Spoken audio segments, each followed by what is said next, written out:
Podcast is intended for mature audiences. The views and opinions expressed are those of the panelists and do not reflect in any way those of the podcast partners, sponsors, or affiliates. Enjoy. Hi, this is Michael Buffer, and you're listening to the voice of the people. Let's get ready for Boxing Voice. Every day I'm hustling. I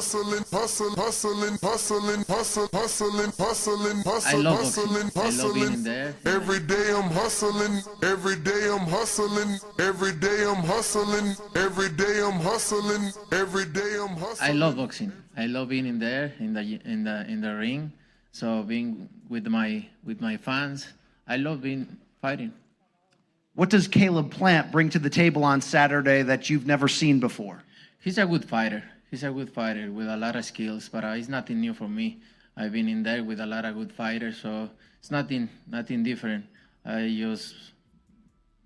just gonna do my things. Wanna put my experience, my skills, and win the fight. We all can't wait for the fight Saturday. Sky's the limit, baby. BoxingVoice.com. We don't fight for rings and stuff like that. I don't fear anyone. En este deporte no se viene a jugar y no le tengo miedo a nadie. We don't come to play in this sport. I fear no one in this sport. Does that mean that you will fight Triple G later this year?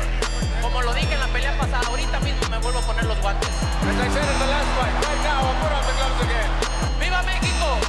Canelo wants to unify all the titles. When did you realize, Andy, that you could take his power? Because of the Mexican warrior that I am, I got that Mexican blood in me. So, talking about the Mexican style, I just proved it. BoxingVoice.com. Ain't no other sight in the game to see the boxing voice. Good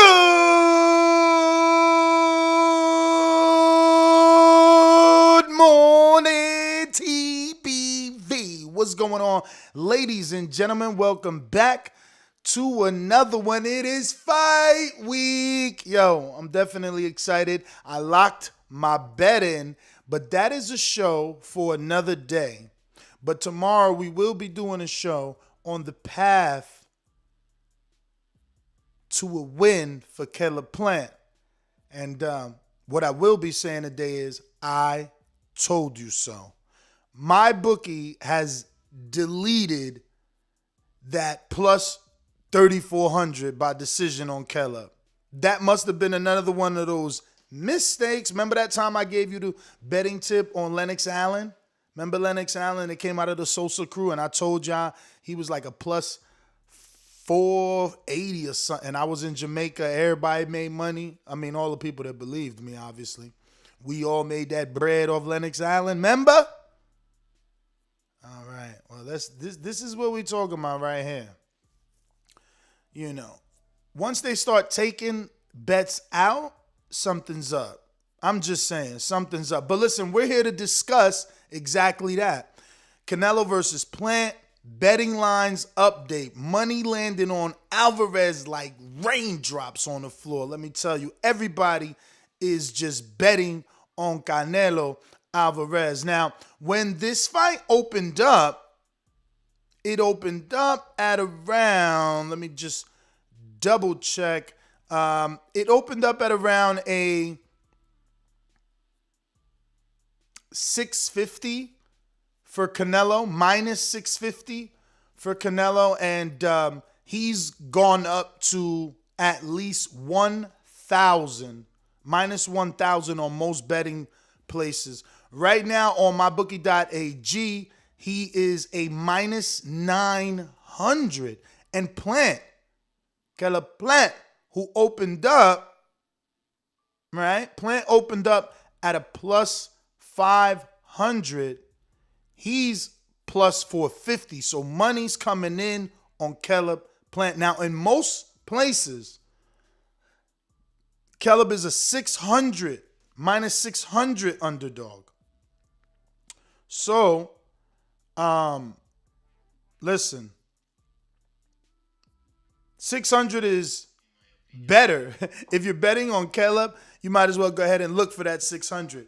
But I'm just here to tell you that the line is moving, and it's moving rapidly. Even if you believe in Canelo, you need to hurry up because you're going to end up locking in your bet at a minus 1,000 or a minus 1,500, which is what the experts are indicating that the line will change, because once fight week started, it moved already in most places, especially in Vegas, to Canelo being a minus 1,000, which means you got to bet 1,000 just to make $100 with Canelo.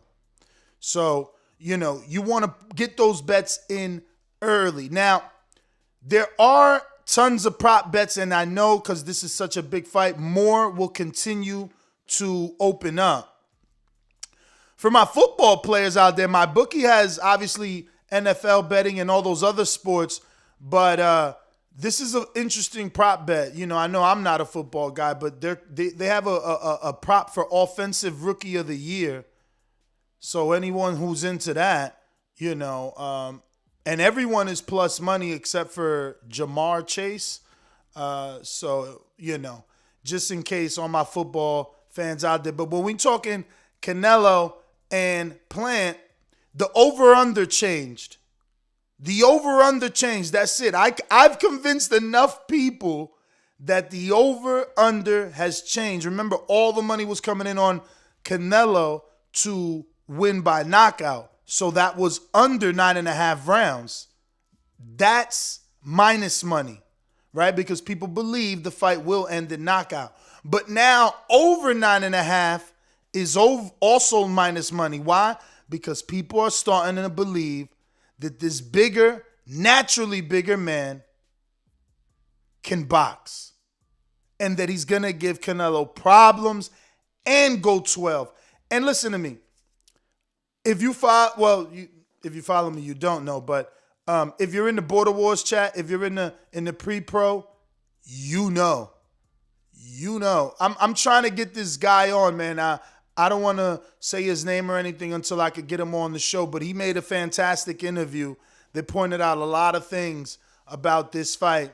And I want to, not interview, but a piece of content. But I want to have him on the show to discuss it and properly highlight his hard work.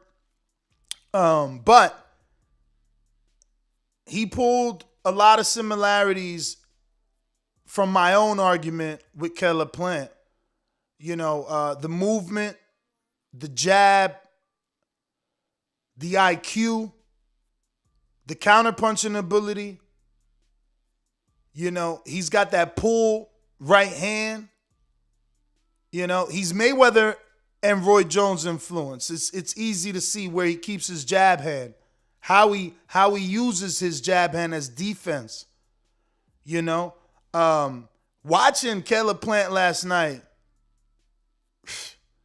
I cannot wait for Saturday, let me tell you. But I'm only here to tell you, if you still believe it's going to be your guy, you better hurry up and make your bet, because things are shaking and baking.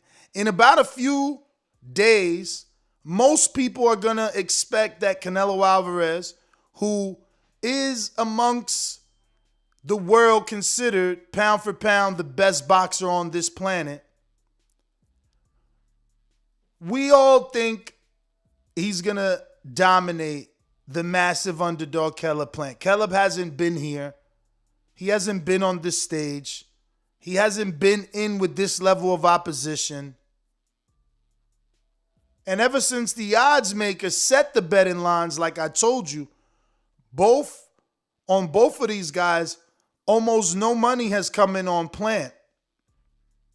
All the money coming in on Canelo, you know? All those betting dollars on Canelo. But although the bookies and the experts believe Canelo will win the fight easily, there are some of us, Terrence Crawford, Andre Ward, myself, who think Caleb Plant has a much better chance than these wide odds indicate.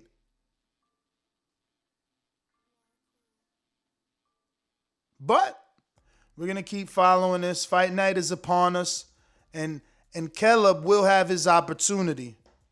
But I'm going to just tell you, go watch some Caleb Plant tape. You know? He's Roy Jones influenced. Doubles, triples the left hook. Sometimes jabs off the hip. He's Mayweather influenced with the Philly shell. He's got lateral movement. He's got good footwork. He's one of the few boxers I know that does a 4 and a 5 jabs, you know? Some people do 1s and 2s, 2s and 3s even, but not 4s and 5s and 6s.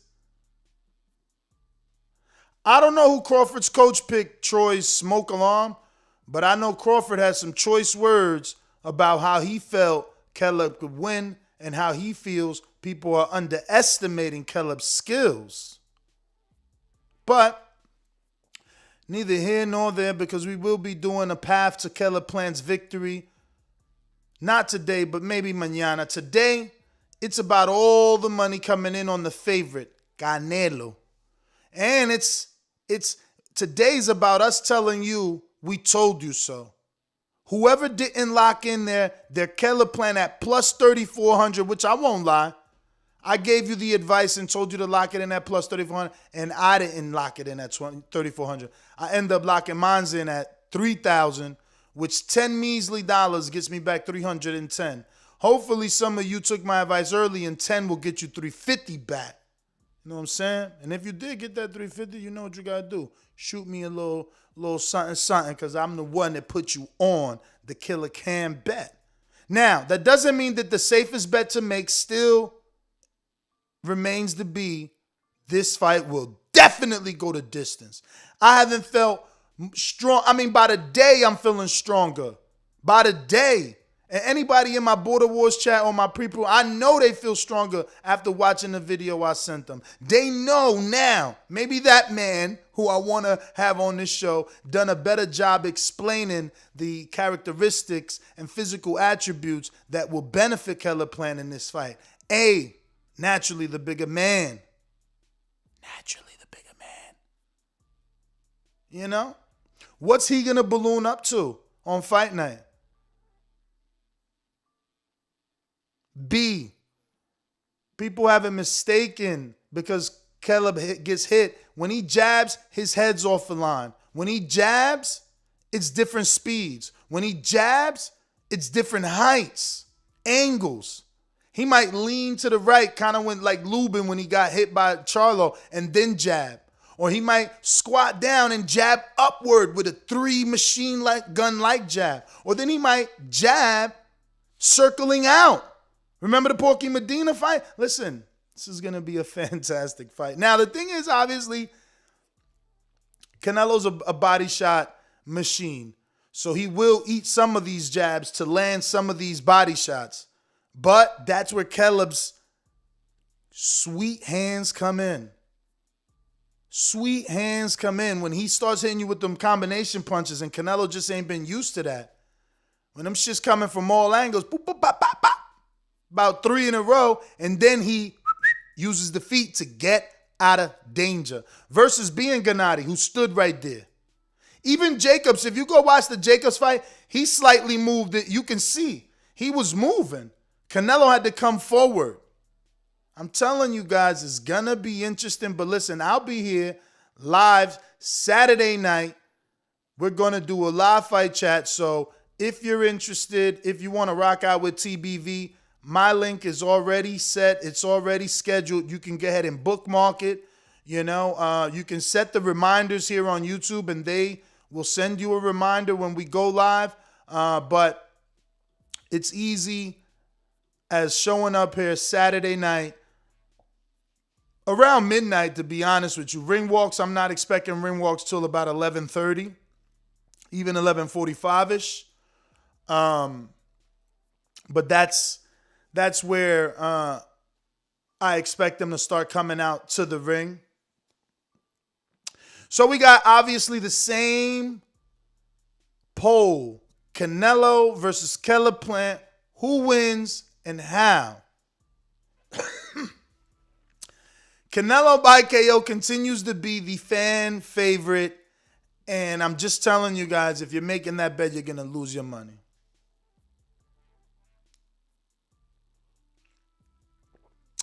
No, Oscar. I'm not comparing Plant to Pacquiao. I'm comparing Plant. You ready for this? I'm comparing Plant to Roy Jones Jr. and Floyd Mayweather. He's a combination of both, and that's why they call him sweet hands. And you'll see. You'll see that Mayweather influence left hook. Did he doubles and triples? You'll see it. You'll see that. Did I say Mayweather? I meant to say Roy Jones. You'll see that Roy Jones left hook, did he doubles and triples, and you'll see that Mayweather-like jab, and even sometimes the Roy Jones influence jab off the thigh, off the hip. You know what I'm saying? Machine gun like. Pop, pop, pop, pop, pop. You gonna see it. Yeah, Alex, I'm a clown. Saturday night, we'll see. We'll see. Even if he doesn't win, people gonna be like, damn, I ain't think Plant could do that. I want to see Plant versus so-and-so. I bet you. I'm telling you. I know it. I know it. Oh, I'm losing it, Humberto. You guys are crazy, see? Everybody would have talked to me like this if I would have been picking Sandor Martin. Everybody would have said this if I would have been picking Andy. If I would have been picking Buster. You see how that works? In retrospect, those picks don't sound stupid. Even the Usyk pick over AJ, huh? People wasn't picking that out loud from the mountaintops. Everybody thought AJ was going to win. That's okay. I'll be crazy. I tell you what I'm not. I wasn't crazy enough not to make the bet. I bet you I made my bet on a plus 3,000, Plant by decision. I bet you I locked in my bet, Canelo by decision. I bet you I make my money. You don't have to believe me. I know because the line is moved. So here's the true blue evidence. How is it that Plant was a 3,400 by decision and today you wake up, he's a plus 1,300? How much money is that had to come in on him for him to go from a 3,400 to a 1,300? I'm not the only one crazy. I'm not the only one jumping off the porch or whatever weird, stupid phrases y'all saying because y'all don't know. And Ward is crazy too. And Crawford is crazy too. And everybody else that's picking them, the 25% right now on our poll to say Plant gonna win by decision, they crazy too. But guess what? We gonna be crazy all the way to the bank. I'll be a bum, Fabian. I'll see you Saturday though. I got my betting slip. It's locked in. I'm gonna screen share that. I'm gonna pay my card note with Canelo. Watch me. Watch me. Watch me pay the card note. And they gonna be like, damn, $10 got you that? Yes, sir. Tell them Christmas coming early. Tell them. Cause it ain't you ain't getting no Christmas presents on betting on Canelo. You gotta be a baller. I wish I was a little bit taller. I wish I was a baller. You need about 10 stacks. What do you need? 10 stacks to make 1,000? On Canelo? Money line? Go ahead, where all my ballers at, man? Where all my hedge funds at? Go ahead and drop, you know what? What you got to drop? 100,000 on Canelo to make 1,000? I mean, yeah, 100,000 to make 10,000, 10,000 to make 1,000. I mean, $1 million to make 100. Like, let's bet $1 million. Let's do it. Adrian in the building, Wisconsin. What is up? I'm good. Hey, man, I beat Polly. I left with his belt and his girl. It's a Dolla beat. And I know all y'all against me. All that soft talk. I know you can do it, man. You got to. Let's shut that soft ass shit up. BoxingVoice.com. What up, TBV? What up? I'd like to say I got coffee in my cup, but I just got water because I'm trying to cut this weight out. Yeah, man, it's been a long time, but some good things have happened while I was gone. But I'm back to talk this Canelo, Caleb Plant. Been watching a lot of stuff. I'm excited for this fight, man. It's gonna be big. Yeah, man, I'm getting excited as the days get closer. You know, I'm more and more excited. But I will tell you this. I did watch the Grand Arrivals, and I am a little scared. His eye did look tender. I don't know if you've seen that. Did you? Yeah, I did, man. It seems like that cut. It looks fresh. It looks like it really damaged the skin. Like, it must have been a lot deeper than we had anticipated it when we'd seen it. Because honestly, I'll be real with you, that does not look 100% fully healed. It looks like if it gets punched and takes a lot of punishment, that it will definitely reopen. Yeah, and if it does reopen, I mean, I don't think it takes anything away from the fight, but in a sense it does. Like, what if that cut reopens easily and we get a stoppage or a TKO, or because of the cut they stop it because of the cut? I mean, that's what I'm more worried about. I want to see a great fight for, undisputed at super middleweight. I might be a little greedy just because I'm fighting super middleweight and border wars, so I really like that division. Yeah. So I want to see a great fight. And I'll be honest, I'm with everybody. I would love to see Caleb Plant win. That would be a great story. Mm-hmm. I just wouldn't put money on it. Like, maybe $10, like you said, on a Caleb Plant decision. But there are so many things that would need to happen for him to get the decision that I can't see it. Bruh, Boxing won't let that happen. Canelo giving Plant already up 3 rounds on the card.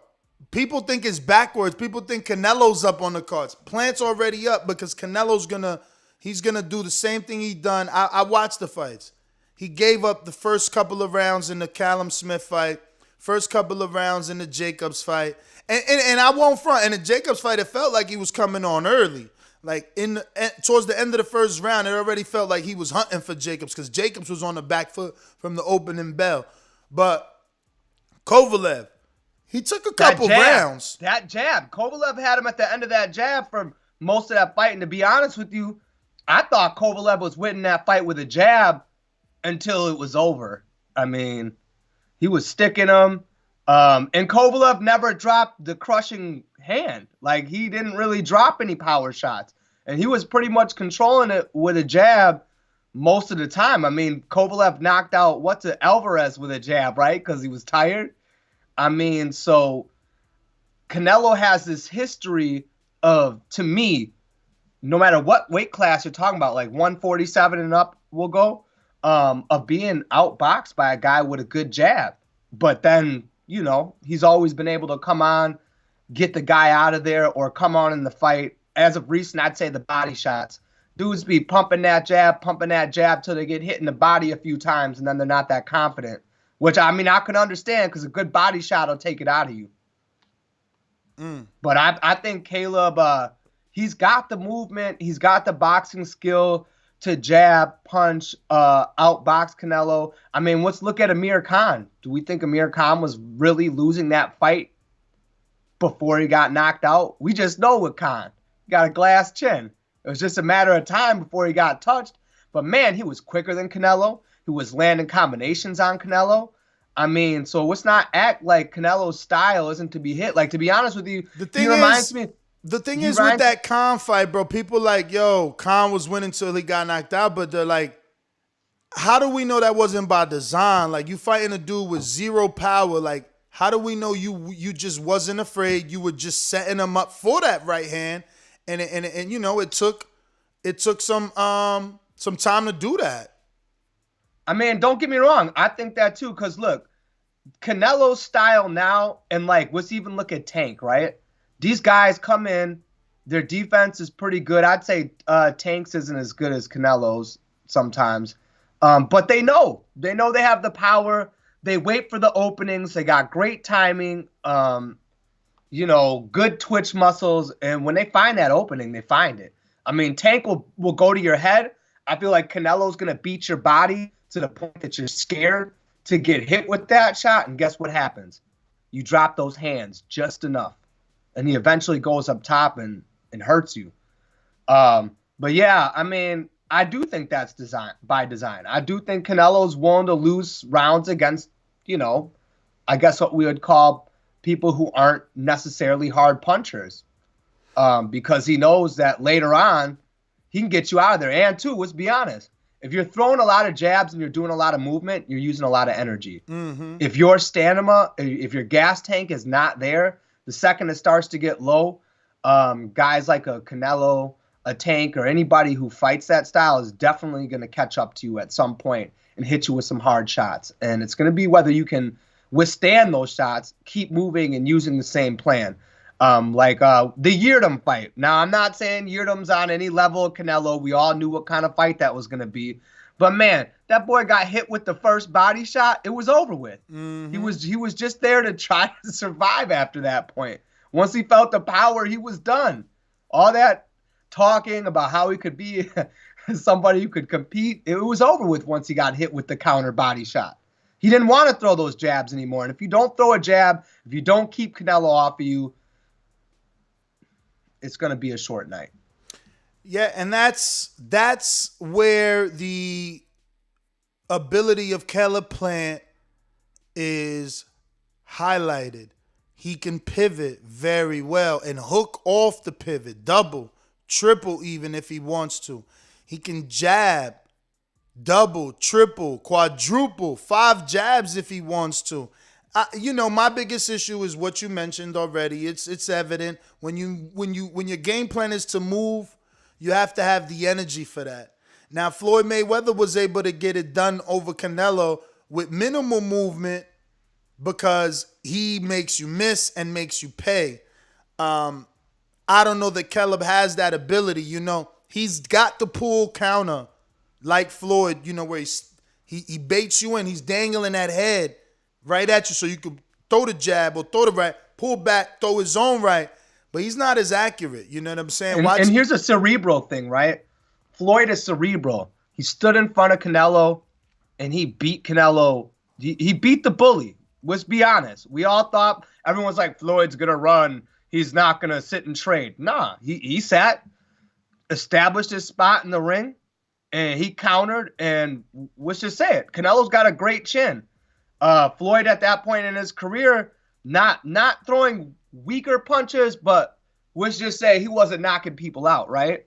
But he has the cerebral fortitude to sit in there, counter, punch, and stay right there. Take a slight angle, counter, punch. I mean, I think it comes down to is Caleb that type of pocket fighter that he can move within the pocket, counter, and do that for 12 rounds. I mean, again, when I talk about Caleb, I just like people to know that this isn't the first camp with Coach Larry Wade. So I'm assuming his stamina will be up to par. I'm assuming that because it's the biggest fight of your life, you've done the extra miles. You've done what's necessary in training camp for the cardio not to be an issue because they know that's the game plan. Like, what else can the game plan really be? But I'm telling you, man, the similarities in Plant's fighting style, with Floyd and Roy, and obviously those are legends.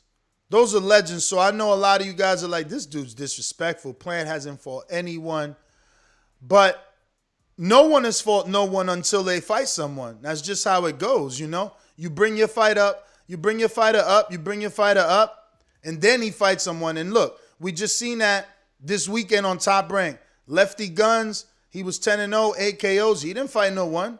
And then he finally fought someone that we know who was a journeyman in Dakota Linga. And boy, did Linga around.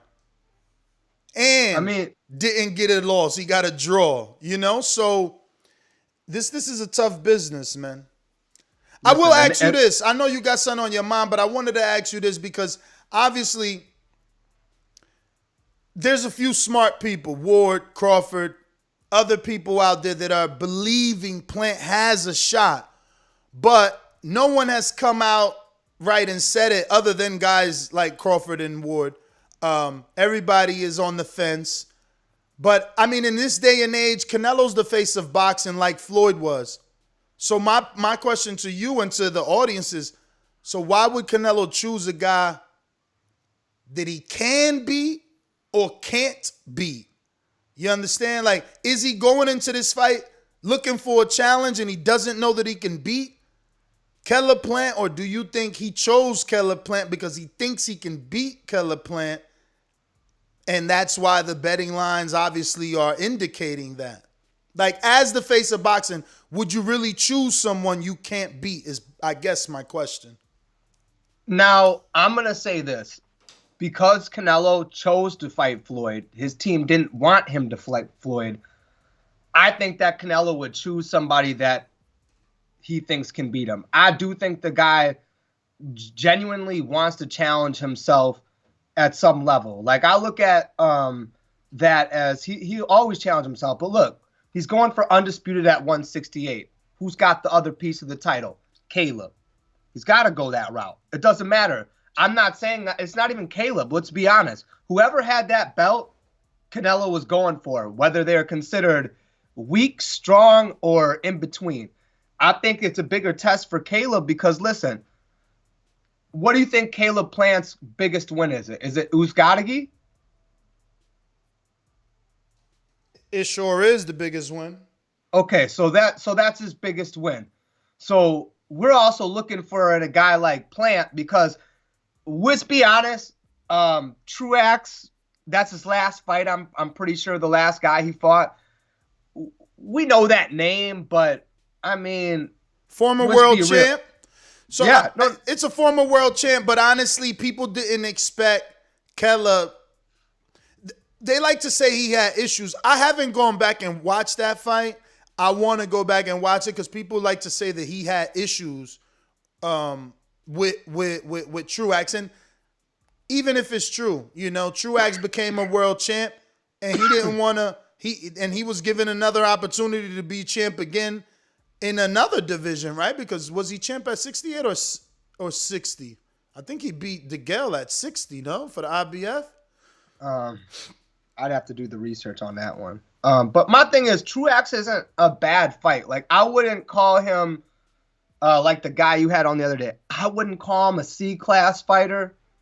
I would at least give him a B-, B, because he has been a former world champion. And I think the thing is, we've come to expect from our fighters, if you're expected to win, you're expected to win in dominant fashion. We don't want to see you struggle. We don't want to see you lose a round. I mean, come on, man. As boxing fans, if you're the man, we need you to be the man. Like, you can't show no weakness. You got to be Superman. But that's just not the truth. Guys have off nights, adjusting to different people's styles in the ring. I mean, something can look easy from the outside, but we're not the ones in the ring with them seeing it, right? Because everybody can look beatable from the outside and maybe not be as easy when you're in the ring. But at the end of the day, you know, he's the champ. He won that fight. And this is the fight that we're going to find out. Win or lose, we're going to find out what kind of person Caleb Plant is, right? Because this is his biggest step up. He's punching the ticket, getting the face of boxing. So we're going to see how he does. If he loses in a really close fight or a fight, you know, we think could have, say it goes to decision, which I'm not picking. I'm one of those people the other day who picked the stoppage between 6 and 11. I would say round 10. But we'll say he gets through it. We'll say it's close. Doesn't that raise Caleb Plant's star either way? If he gives Canelo a really tough fight? Absolutely. If he goes 12, it raises his stock, man. If he goes 12, it raises his stock. If he puts hands on him, it raises his stock. Canelo's a minus 1,000. You understand? He better look good. And that's what I'm saying. Like, and I want to see people this better fight. give. I'm a Caleb Plant fan, man. People like, better give Caleb Plant his respect. I can't put my money on him. I can't do that. I might make a bet, like you said, just in case. Put a little something that I'm willing to lose just in case. But I mean, as a fan, I'm just like, I do want to see someone beat Canelo. I was always a Floyd fan over a Canelo fan, and I don't dislike Canelo in any way, shape, or form. I just don't necessarily have a feeling about him. I just know that he's the face of boxing, and it's hard to beat the face, and it's hard to. He's been winning in dominant fashion a lot of times. It's hard to pick against him. Yo, you know, it's like picking against Floyd. I guess Marcus Brown is the one that got chosen. I don't know. I know Coach Myers, he's not even here, man. Anybody that's into the amateurs and was following the 2012 crop, I was, but, you know, I'm mad lazy. I waited till they were selected. You know, when it was Heron, Earl, Washi Warren, all those people, I waited till they were selected. But doing my research, I found out that Caleb Plant obviously won the National Golden Gloves, and he just failed at the qualify for the 2012 Olympics. So that means Marcus Brown was selected over him. But that information only helps us because we find out that Caleb, as a teenager, was big enough to fight at 175. He fight at 68 as a pro, gentleman. Again, on fight night. What is this man ballooning up to? And he can move with his weight. He's already a mover. He's already a boxer. He already Tyson Fury. So don't be like, oh, if he move up, if he balloon, he just going to get slower. No, that's you hating. That's you hating. Canelo going to be in there with a way bigger man. And look, I'm watching the Truax fight now. I told y'all, he Mayweather influence. He in the shell. When Canelo see that, it's like seeing nightmares. Who the last person used that and what happened? Canelo going to be like, oh, you think you Floyd? But he going to be careful. He going to be careful when he see that stance. I'm telling y'all. And you can see that. He did it to Truax. He uses that guard, man, but he uses the ring. I'm watching it right now. He uses the whole ring. He's not right there like Gennady. Gennady was in the fucking middle of the ring in that first fight. He was just there. It's a different fight. It's a different fight. Totally different fight. Gennady won that first fight, too. Totally different Allegedly. fight. Yeah, he's a 10-1 dog for a reason. Same reason Andy was a 10-1 dog, or excuse me, 16-1. What about Buster, 42-1? What was Sandor Martin a couple weeks ago? Stop thinking with your butt and start thinking with your head, you know? And you see, that's what he does. Like, he likes to keep his head there, but he's kind of taking a little step back. So as soon as you throw, he do the Mayweather. Pull back, right hand over the top. Like I said, though, his accuracy obviously ain't no Mayweather accuracy. He's a very reactive fighter. Like, I like that about him because you can tell that he's acting off twitch instinct. And if you do that, like, you're right, he's not Floyd. There are going to be times you're going to catch him leaning with that head in, but he's doing that to get a reaction out of you because he does fight that way. Bro, I hate that because I'm seeing Plant's physical attributes as a plus for him. I'm being called a hater.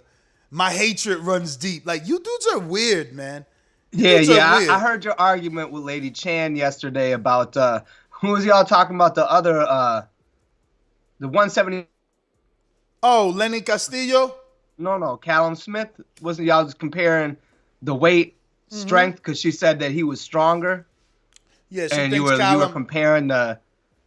I mean, my thing is like this though. I gotta keep it real. Like, look at Timothy Bradley. This dude always looked strong. He couldn't knock out shit. You know what I mean? Just because you're muscled up doesn't equal power. Exactly. Just means you're muscled up and you can get tired quicker. I mean, because listen, Desert Storm was in there throwing shots, but I mean, let's be real. By the end of the fight, you know, he's still throwing, but he looks tired, like, and couldn't knock anything out. But you know, so it doesn't mean that much. But I look at Caleb. He's ready. I mean, he's not slacking. He's coming into it. And the thing at is 100%. So I give him credit because he looks like a big ass 168. Like I fight at 168. Nigga, I don't look like that. Bruh, and the thing is the confidence. People are overlooking that. And I know I'm a firm believer, and obviously I say it from the mountaintops that you don't got to be scared to get your ass whooped. But having confidence means something. You know, I'd rather my fighter have confidence than be scared, you know? So that confidence and that lack of fear is going to be something, you know? And Caleb is a showboater, man. Watching more and more tape, there's probably not one fight that, you know, Caleb doesn't showboat. Whether he's doing a Tyson Fury hands out or he's doing the motherfucking Gervonta Davis shimmy, he do it all. He's always showboating. So that also could affect. Well, Keith Thurman just let me know Castillo Clayton is not the fight. So if Castillo's in camp in Vegas, it ain't for Keith now. I mean, I would hope he ain't saying no to keep it under wraps. But, you know, I said, yo, Castillo's in camp out there. Tell me this is for you. So I said it like, you know, I'm hoping it was for him. And he said, nope.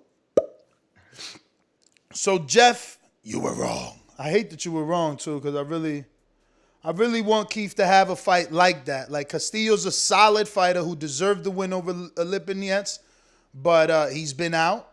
And, you know, he hasn't proved to be elite yet. And Keith, you know, he definitely needs something. I mean, you know, one thing I wanted to say about Caleb is that if he comes out in this fight and he gets blown out, it's gonna look that's the one that will look bad for him. If he goes within He'll never 3, get blown out. You know, hey, but I'm just saying, bro. You know what people will say about him. Bro, I'm not saying it's ever happened, but you know what people would say about him if he just got blown out of there. Bro, this dude. I mean, look, it's like he said, man. It don't matter what I say. They're not gonna believe because they live believable lives, man. He's trying to attain unbelievable things, you know, and they won't see it. They won't see it. And whatever I see, I could be blinded, you know. But that Mayweather influence style, the fact that he trains in that gym sometimes, the fact that I know he sparred Linnell Bellows and Eubank and Tabiti and Ebba Ali, those are all big dudes, cruiserweights, you know, light heavyweights. You know, getting them tips from Floyd and Floyd Sr. throughout the years, you know, I can't count him out. I can't count him out, man. I just can't count him out. And I'm just excited that the betting lines are starting to indicate that. You don't go from a plus 3,400, which $10 would have made you $350, to a plus 1,300, which is less of an underdog than Andy Ruiz was when he fought AJ. AJ and Ruiz was a plus 1,600. So again, you don't go from that. That's more than half.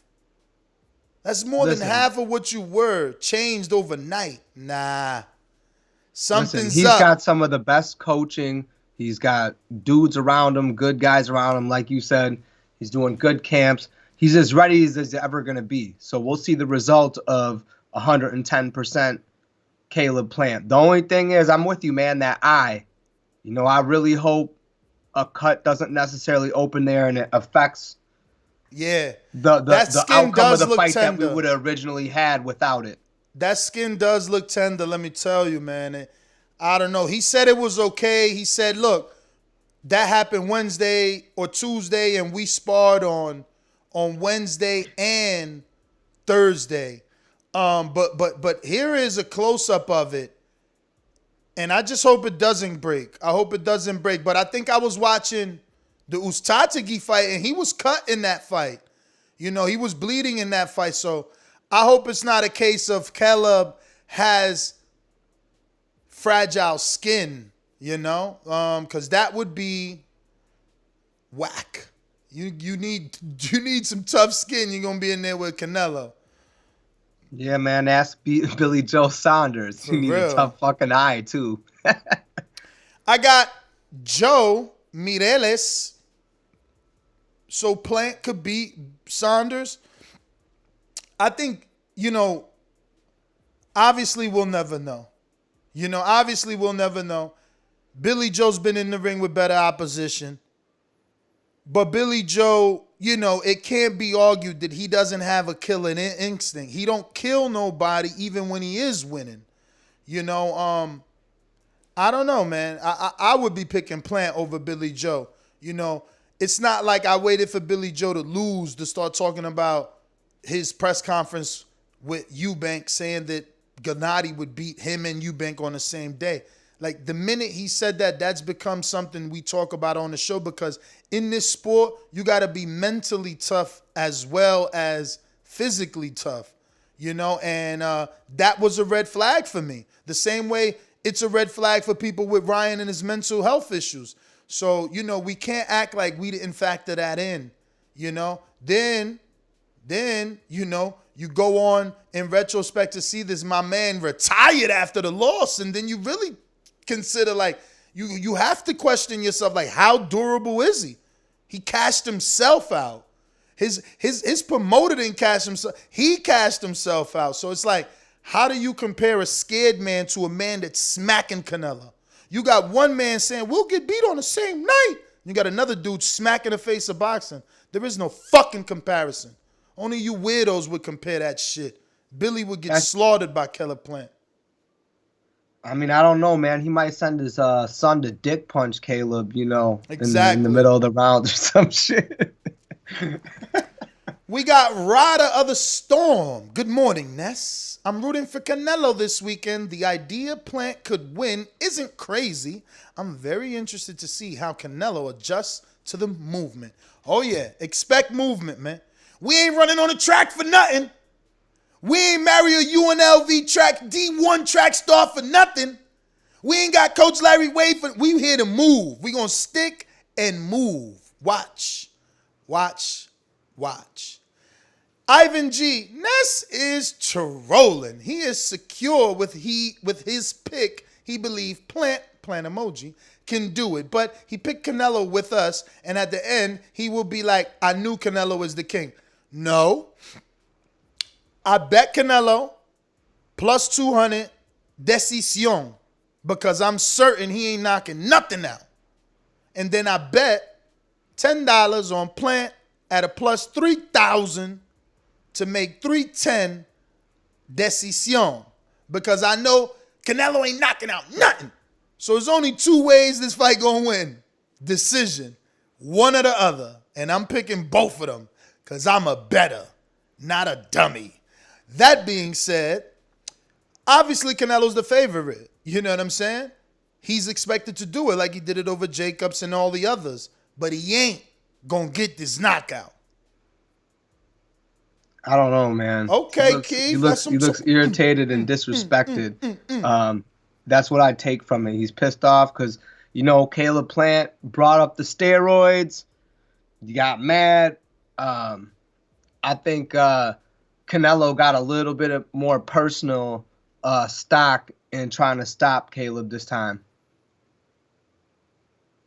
But that's just me. I mean, I feel like when somebody calls you a cheater, brings up something that's definitely true, that you did pop once, your teammate did pop. Not everyone likes to hear the truth, and that's the only thing I got. Like, you're mad, but he didn't say anything that wasn't true. Mm-hmm. He basically brought up a fact. And another thing, yesterday at the arrivals, they clarified, or rather gave us the information that Plant, it's because of Plant that we got 12, not 10, not 8, 12 weeks of VADA. Woo! Tell me something. Oscar Valdez can pop positive for something and not get suspended for 6 months, but he can pop positive for something and get suspended for 6 months, but somehow he ain't a drug cheat. Before the You're fight. a cheater. Yeah, 12 weeks. Now, remember when Lucas Matisse fought Danny? He's not a machine. That's all Angel said. He's not a machine. Get him on VADA. Got on VADA, he wasn't no machine. I mean, he did swell Danny I up, but he ain't look like he used to look. Just saying, when they start that's prime Danny. When they start jabbing you, take that away. No, I ain't taking it away. I'm just saying, when they start jabbing you, you know, legends like Pacquiao said they didn't like needles and the withdrawal of blood made them feel weak. I'm just saying, you being jabbed for 12 weeks. It's different. It's different. I don't know. I don't know, man. I mean, my thing is like this. I can't say that I've experienced that, but like, they're not taking that much blood to do a test. I'm just saying, like one little tube, man. They're probably taking maybe 2 little tubes. I don't think that's gonna be enough to necessarily weaken you to that point. That to me doesn't make any sense. They ain't taking like a whole bag of blood from me. They're taking just a little bit. Don't tell me you ain't gonna lose some of that in sparring with a bloody nose or all sorts of shit just regularly. I don't know, but all of you who tell me what I can't do and blah, blah, blah bullshit, a lot of you live believable lives, and you've accomplished believable things. Ness Heyman. That's fucking right. Bro, they said his speech became legendary about that believable things and, unbelievable thing. Yo, who was it? My man Brian Campbell yesterday on The Arrival said it on ESPN. It's crazy, man. I'm telling you. And it will be just like Sandor Martin. Remember, we didn't know Sandor. All I knew about Sandor, all I could report to y'all is like, yo, Mikey's fighting some dude who swears he's going to beat Mikey. That's all I kept telling y'all. Mikey's fighting some dude. He swears he even made shirts. Yo, this dude is extra confident. Every interview, every camera, I'm beating Mikey. I'm shocking the world. We didn't believe him. Tyson Fury. Oh, they call me Pillow Fist. I'm going to knock this Dossa out. We didn't believe him. When people speak, we don't believe. But now in retrospect, Babe Ruth was some sort of Mystic Mac, right? Every time he pointed into the fucking stands. All I'm saying is, we didn't believe those men. We might believe today. Oh, I'm delusional, Dre Dot. Okay, Saturday we going to be partying with that motherfucking car note money. I'll tell you that. Watch me. Hey, listen, at the end of the day, I mean, people shouldn't hate on the fact he's got confidence. He thinks he's going to win. He's a champion. He should think that. You should never go into a fight thinking you're going to lose or you're just there for the check. He wants to be great. I mean, whether he becomes great, now that's a different story, but he wants to be great and he's confident in what he's doing. Like you said, he wasn't afraid. I mean, he definitely smacked Canelo for pushing him. And that's good, man. Canelo needs that. We need this fight as fans because let's be honest. Are we happy with every opponent that Canelo has picked? Because I know I wasn't. Him? Fuck, man. I wanted to throw up when I heard that shit. I get it was a necessary thing, but damn, man. It's some of them fights. I mean, I ain't gonna go as far as say throw up because at least Yildirim had faced Eubank. Yeah, he got knocked out, but like, see, people like to go hard on Canelo, and the truth is, Yildirim is a better opponent than motherfucking Patrick Hyland, who Jamal Charlo won his WBC eliminator with. Like, that dude had one leg and he never fought nobody. At least Yildirim lost to good names. This dude never fought nobody. So that's what I'm saying. Like, some people's resumes get highlighted. Like, people won't have a problem with Plant's resume. He won a world title at 19 fights. That's 4 fights more than motherfucking Shakur Stevenson. 4 fights more than Teofimo Lopez. But you motherfuckers ain't seeing greatness. You see what I'm saying? They looking at that like, who's he fought? He's 4 fights away from Olympians. He's 4 fights away from Olympians. 4 fights away from future stars. They did it in 14, 15. He did it in 19. He's getting shit on. Tyson did it at what? How many fights Tyson had? Like, what the fuck how do we look at boxing? Like, how is Plant a bum and he done what he done in what? 7 more fights than Rigo? And Rigo was a 3-time gold medalist and he got his first world title in 12 fights? People crazy, bro. They don't know this sport. They crazy. How many fights did it take Caleb Truax? How many fights did it take James DeGale, gold medalist? They need to think.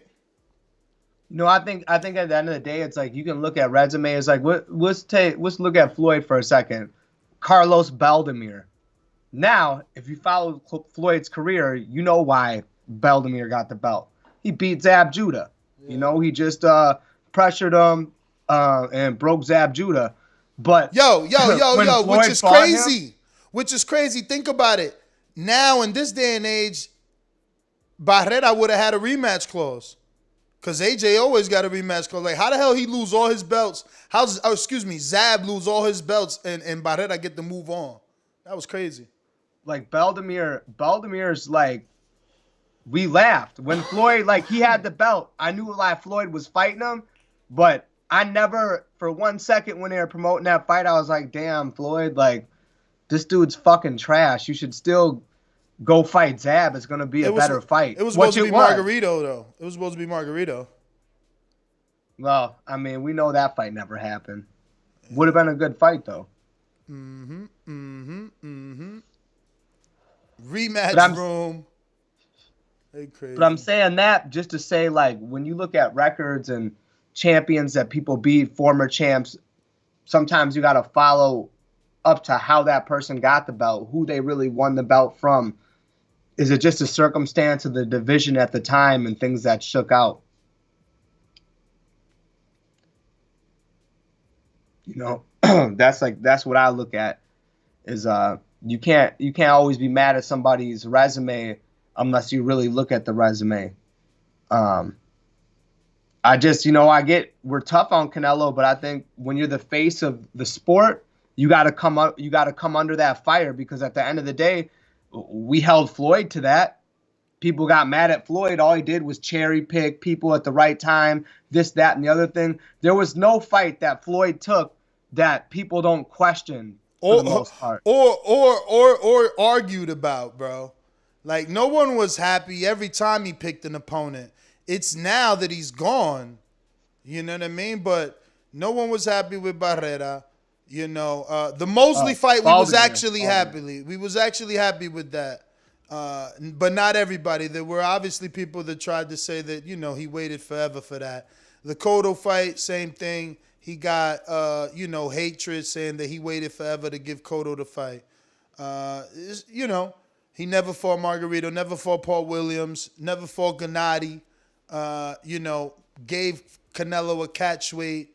Took 7 years to fight Pacquiao. I mean, there's a lot of shit, Didn't really beat De La Hoya, got lucky. I don't know about all that. There's some people who actually, I've talked to some people who really believe he didn't beat De La Hoya. Oh, you mean just the negative comment? Oh, yeah, well, then he lost to Castillo in the first fight. That's how they put it. Right. And I mean... Oh, yeah, the Marquez fight, he strategically blew weight and paid the fine so he could have the weight advantage over Marquez. It was supposed to be a catch weight. He fought Marquez as a fucking natural welterweight. And that's what I'm saying. Like, there's always, when you're the face of boxing, no one's going to be happy with what you do. Once you complete something, it's on to the next. What can you do better? That wasn't good enough for us. You don't want to that Berto fight. Oh, my God. His last fight is like, I'm fighting Karim Mayfield or Andre Berto. I'm like, oh, shit, you wildin', champ. Yeah, I ain't gonna lie. That Berto shit. And then he kept doubling it down. Like, nah, I'm fighting Kareem Manfield or Andre Berto. I'm like, oh man. He just went and fought Berto and had fun in there, looking at the announcers and shit. I mean, it was crazy. You would have thought he would have won out on a bigger fight, but I mean, when you got that much control, you can do what you want to do, I guess. I mean, it's just going to look funny in 50 years from now or 30 years from now when they talk about you and you went out fighting some dude that no one knows. Word. But at the end of the day, I mean, it's just a great fight. It's a great fight. I think, I will give Caleb Plant. I think it's going to become a great fight. People are overlooking it. And that's why he's such a dog. But, his feet, so educated. And the last educated feet that Canelo been in there with is Laura. Top half. The more you watch him, the more he favors Roy and Floyd. Last style that Canelo faced like that was Floyd. It's going to be very interesting. Very interesting to see how the adjustments play out. Yeah, no, it definitely is. I mean, and two, my biggest thing is this. Let's just say, and I'm saying it, like by some miracle, Caleb wins, right? Mm-hmm. He still got to beat him again. You got to do it twice to show that he knows. You know what I mean? Like, I mean, you're going to have to do it over 24 rounds. So what did you think of the judges? I'm pretty sure Patricia Morsi is the judge that just had a bad scorecard this weekend, wasn't it? I would have to wouldn't look know it that. up. I can't really speak on that. Yeah, man. I'm pretty sure. They did pick the referee as Russell Mora, which I guess that's okay. He does let you fight. And then judges are Patricia Morsi, and then Steve Weisfeld and Dave Moretti. Those two are decent, but I'm pretty sure Patricia Morsi is last week's judge that fucked up the scorecard. Who fought last week? She had Jamal James winning. Yeah. So watch out. But hey, for us Plant fans, I said for us Plant fans, she had Jamal James winning. Look at me. Wink, wink. You know who Jamal fight for. Huh? Go, Patricia. Go, Patricia. She in a fucking bag. We got her. I'm telling you, I told y'all we up 3 rounds already. Canelo don't even know what's going on. See, he's so used to being the favorite that he don't even know he going up against the Great White Hope. That shit don't matter no more. America came out. Listen, America came out. When you go from a plus 3,400 to a plus 13, somebody betting on you. Somebody believe. That ain't the bookies. The bookies open up the bet. Everything else is your fans betting on you. That changes the line. Hey, listen, America you ain't wrong came out. Look, man. America look at all came the out. People that voted for Fury, you know, who wanted him like in the first fight. Like, I talked to the random casual fan, American, you know, white males.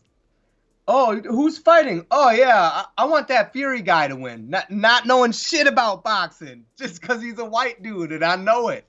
Because the way they said it, they were like, oh, well, you know, which one's a champion, the white guy or the black guy? Like, fuck out of here. Telling you, man. But you know what? I mean, that Great White Hope shit, that's real. It is. It that is. Shit is really real. It is, bro. I don't know why people don't believe it, but that's okay with me. Saturday, we 3 days away. 2 nights, 1 morning. It's over. Man, I made sure I didn't DJ this Saturday. I took off. I was like, I ain't missing this fight or watching that shit from my fucking phone. 2 nights, 1 morning, and it's going down. I'm telling you. I'm excited, man. I'm excited. I hope it lives up to it. That's really all I want for the fight to live up to the hype. I mean, not that there's hype, right? Because everyone thinks Canelo will slaughter. So Caleb got to live up to my hype. That's what I want. I want him to live up to my hype, prove me right, because that's what it's all about. You know what I'm saying? I told you, man. I told you, motherfuckers. Did you put money on the draw, Ness? No. Just to put something on it? No. I don't think it's going to be. I mean, look, it damn well could, because Caleb is going to shock Canelo so much. They might be like, yo, we can't let the face of boxing lose. We're going to have to do, give him a draw and let him come back, look at the tape and get it done the second time, maybe. But yeah, I don't know, man. I ain't. That's not my bet. I feel strongly about, decision. This fight going to decision. This fight going, 12. Caleb winning by decision. Canelo winning by decision. Those are the things I'm a little. I feel strongly about. You know what I mean? Yeah, and I don't want to see a slaughter just because this last weekend of boxing, listen, them first round knockouts were great. Especially that, I mean, I watched that one live, so I'm not, maybe I'm more partial, but that's a pay-to knockout. That was what was up, man. Even my girl, she was watching it with me, and before it started, she's like, that other guy's going to win. And I said, well, why do you think that?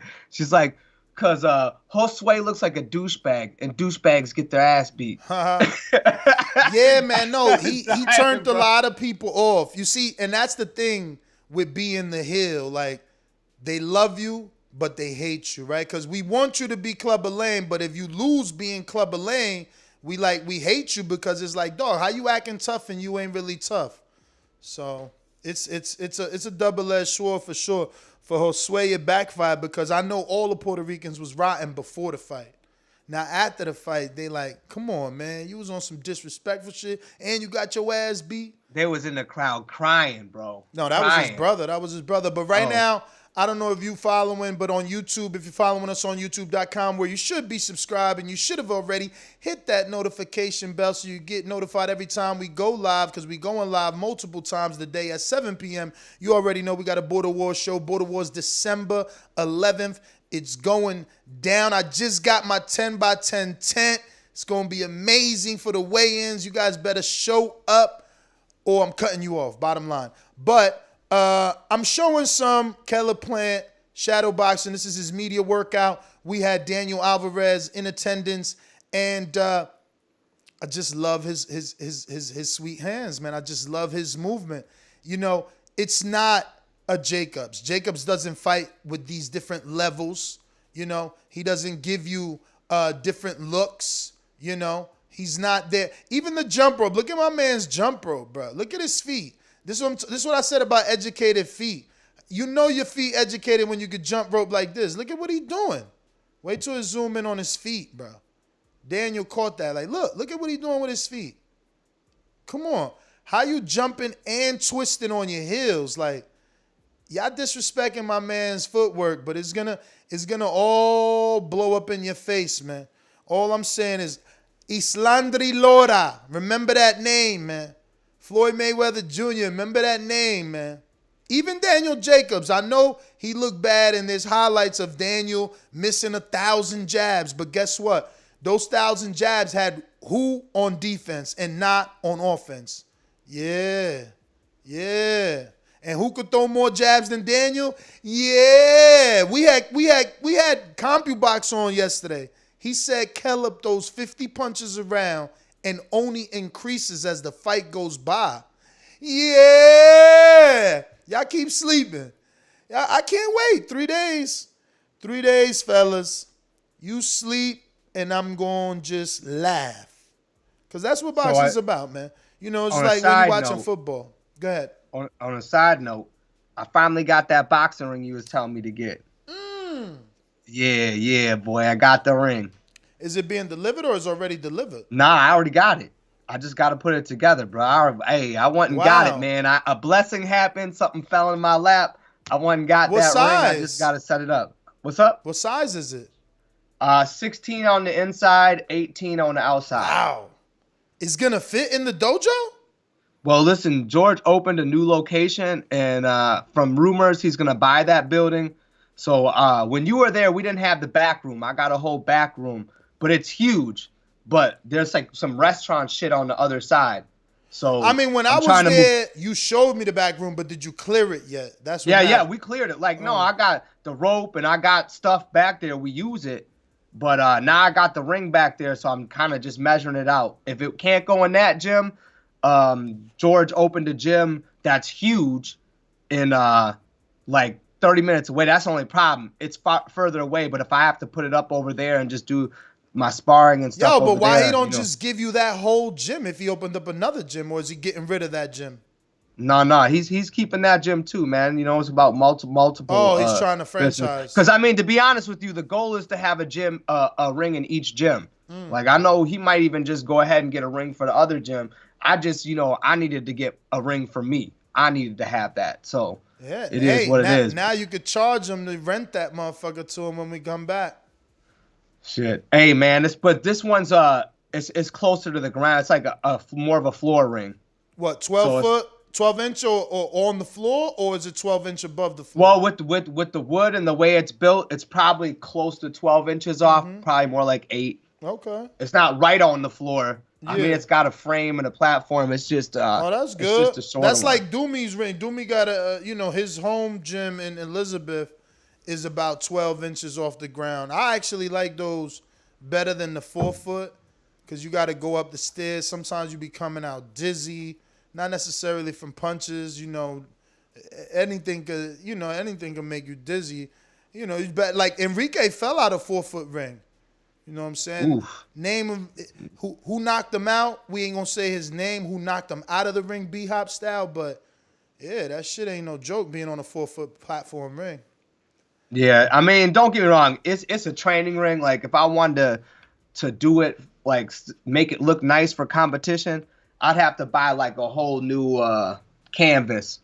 You know what I mean? To make it look slick. 1,500 and less. You know. Like I said, steps, man, steps. Yeah. You know, I got the USA boxing coaching certification, got the ring now. You know, we're just trying to make forward progress and get it moving.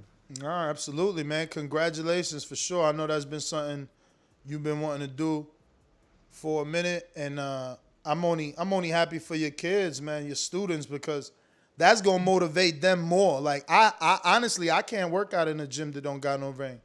I do my shadow boxing in the ring.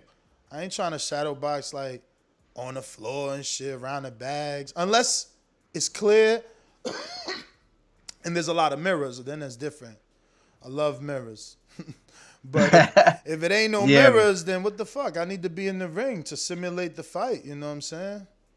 But yeah, no, trust me, I get it. I mean, it legitimizes your boxing club. You know what I mean? You can't. Of course. It's hard to have a boxing club without a ring. I did it for a while.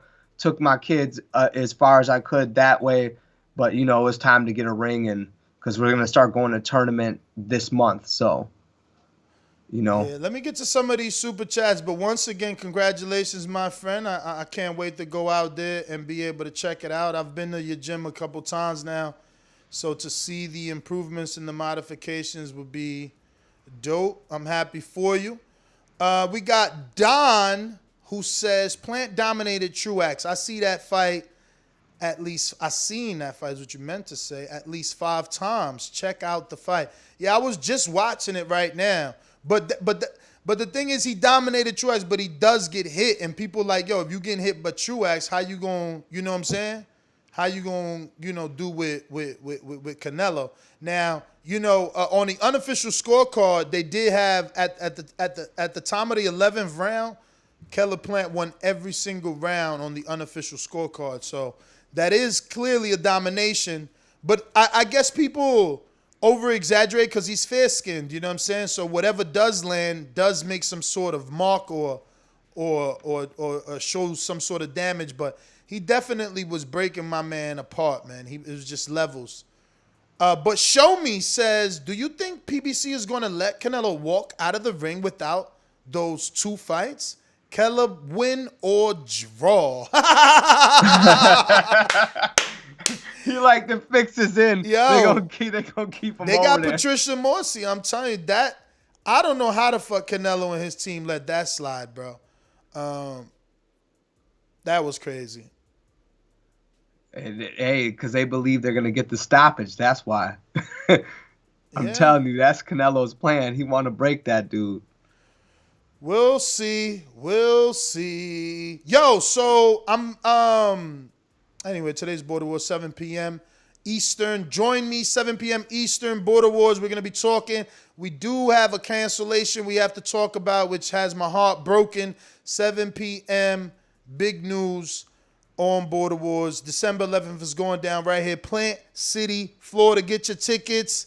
The link is out. I'm going to put it in the description, or rather in the live chat right now. So if you're in the live chat or on the playback, you could still click the link on the live playback, or rather the on-demand playback. Yeah. Next super chat. Man, I can't wait for Border Wars.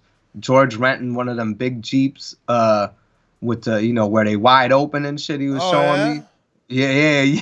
I'm definitely gonna ride that around a little bit. I should rent the Polaris when you guys come, yo. I've been wanting to rent one. That shit was only $150 for 6 hours. Some dude got it for, and me and my girl was gonna do it. And then I'm like, I'm staying in my house. But that would be a better time, you know what I mean? Because it's like, what am I gonna do with that shit for 6 hours by myself? So, but like if everybody's coming down, it's a little bit different. Right. What's the weather gonna be like? I haven't checked it, but the truth is, bro, I mean, this is heaven. It's always. It's heaven. It's always beautiful. I'm not even fronting. Like, I bought a 10-foot tent for Border Wars, but it's also when I go to the beach so that when I could be under the sun, but also like, yo, Boxing Voice is here. Come in, use your phone to follow me on YouTube. You know what I'm saying? Nah, I feel you. Man, that pisses me off, bro. I woke up to fucking seeing that frost and shit on my car. It's like, yo, it's crazy. 30-some degrees. It's crazy. I was just interviewing a lady that's gonna clean my house. She's from Wisconsin. Her cleaning business. She's got 30 years in Wisconsin, and her daughter took over there, and she's been out here for like 18, and started her franchise the cleaning business in Florida. And the first thing she told my wife was like, I couldn't take the cold. I had to get the hell out of there. And I can hear her from the office. I'm like, yo, and Adrian loving it out there. My man, crazy. Telling you, bro. I mean, you need to come down here. Even in my gym needs a trainer. My trainer don't get there till 4:30 the earliest. So that means like any good trainer with a good mouthpiece could go up to my trainer and be like, yo, let me get the keys from 8 to 4, and then just either split profits or rent the building. Like, let me pay you rent from 8 to 4 and whatever you like. I mean, you got to be a hustler, obviously, but I've been looking at that as like, damn, that's an opportunity. My man don't open up none during the day. You know how much I would love to be at the gym after the show. Like, there's dozens of people that want to work out before 4:30. Hey, listen, I'm with you, bro. I paid good money to a boxing gym, and none of their classes at the time that I could come. It was always like 4:30 or 5 to 8, bro. like my classes. Because, I was like, y'all ain't here all day? Like, there's no one here all day. Trust me, man.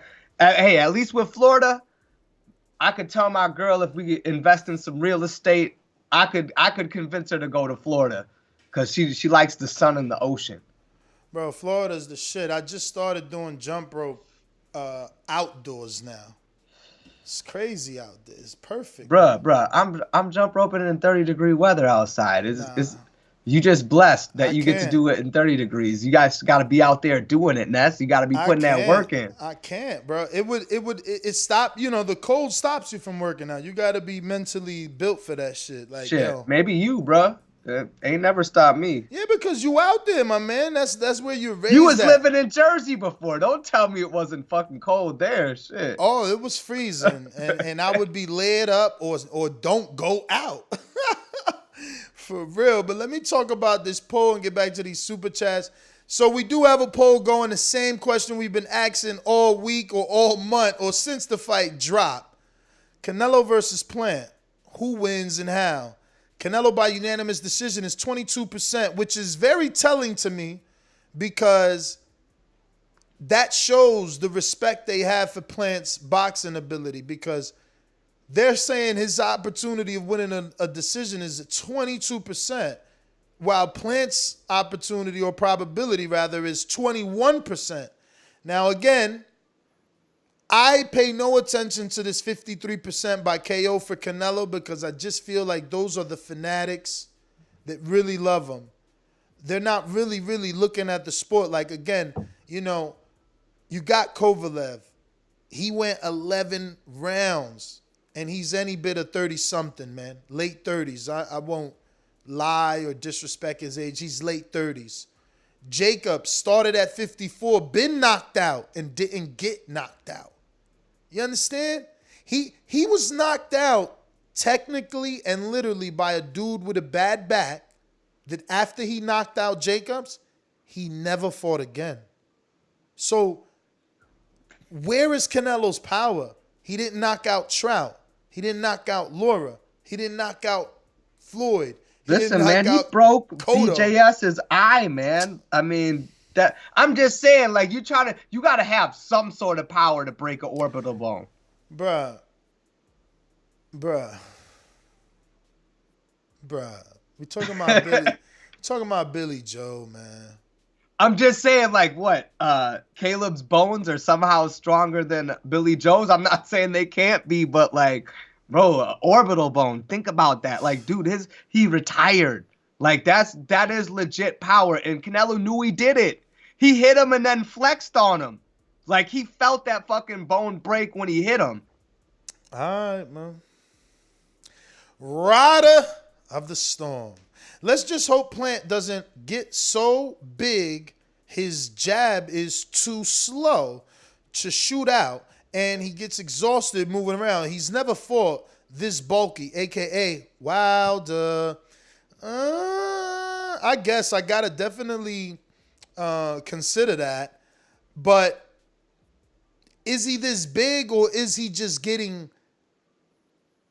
finally getting attention and that's what you're thinking? I've always seen a wide wingspan on Plant. I've always seen him in fantastic shape. You know what I mean? And I agree. I mean, I can't even say that I agree with you. But, I do agree with you, but I won't say what I agree about. But Javier Maldonado, not to be confused with David Maldonado, who says, where's the credit for Usyk? Ness, you give him no credit. Just make up excuses to hate on him. Ness, the biggest hater. So, David, Javier, it's not that I hated on Usyk. I didn't believe in his boxing ability, which is hypocritical, right? Because there's no real reason not to believe in his boxing ability other than his poor resume, which is better than Plant's. So I learned my lesson when he beat AJ, and I respect him now. That's growth. It's like, that's the way the sport's supposed to be. Like, you don't think a person is going to win, and then he wins. So now he overtakes the position of the person he beat. When T.O. beat Loma, I felt he deserved that spot. Like, in my eyes, when Caleb beats Canelo, he's pound for pound number one because he beat the king. People will say no. They'll probably put him on the list at like 5 because they're hatred. But the truth is, he should be number one. If you beat the number one, you are the number one. No, I get it, George Foster. I get it that if I'm saying Usyk had a poor resume, Plant had a poor resume. So that's why I said I learned my lesson. You live and you learn, bro. And sometimes, even though I hated it when I had a debate with Crawford fans, sometimes you got to use the eye test. You just got to see what you see in front of you with your own eyeballs. And I see a machine gun-like jab that changes levels. I mean, you a coach, man. You're going to tell me you wouldn't love your fucking fighter to throw jabs off the line, throw jabs from different heights, throw jabs at different speeds, throw jabs in 3s, throw jabs in 4s, throw jabs in 5s. Man, get the fuck out of here. He's a coach's Jabs will dream. take you around the world, man. The jab will take you around the world. If you got a fighter that's confident in throwing that, it's a good thing. Because then you got a guy who's not just trying to throw power punches and all types of shit like that. Coach's dream, bro. A coach's dream. My man's throwing a jab from everywhere. Moves his head, throws the jab. Bends his legs, throws the jab. Like, yo, dudes are crazy. Feints, throws the jab. But it's all right. No, man. Caleb looks in good shape. They both look big, man. Like, Canelo, man, dude, his frame has gotten so much bigger. I mean, I'm not saying he didn't look like he was going to have a big frame, but, like, man, Canelo looking solid at his height. Yo, like, and people talking about Caleb Plant muscles and oxygen. Bro, didn't y'all look at the picture that I screen shared yesterday of Canelo? His abs look like they work out, bro. They look like they're bigger than Tim Bradley abs. Anybody that used to watch Tim Bradley know Tim Bradley had like some fucking step ladder abs, man. This dude, bro, Canelo out here washing panties on them abs all day. I'm telling you, he getting bulky as hell too. You can even see that V. Bro, he almost looks like, big, to be honest with you, he's getting to the point where he looks bodybuilder-ish. Yeah. And that's probably because he want to focus on that power. He getting high off them knockouts.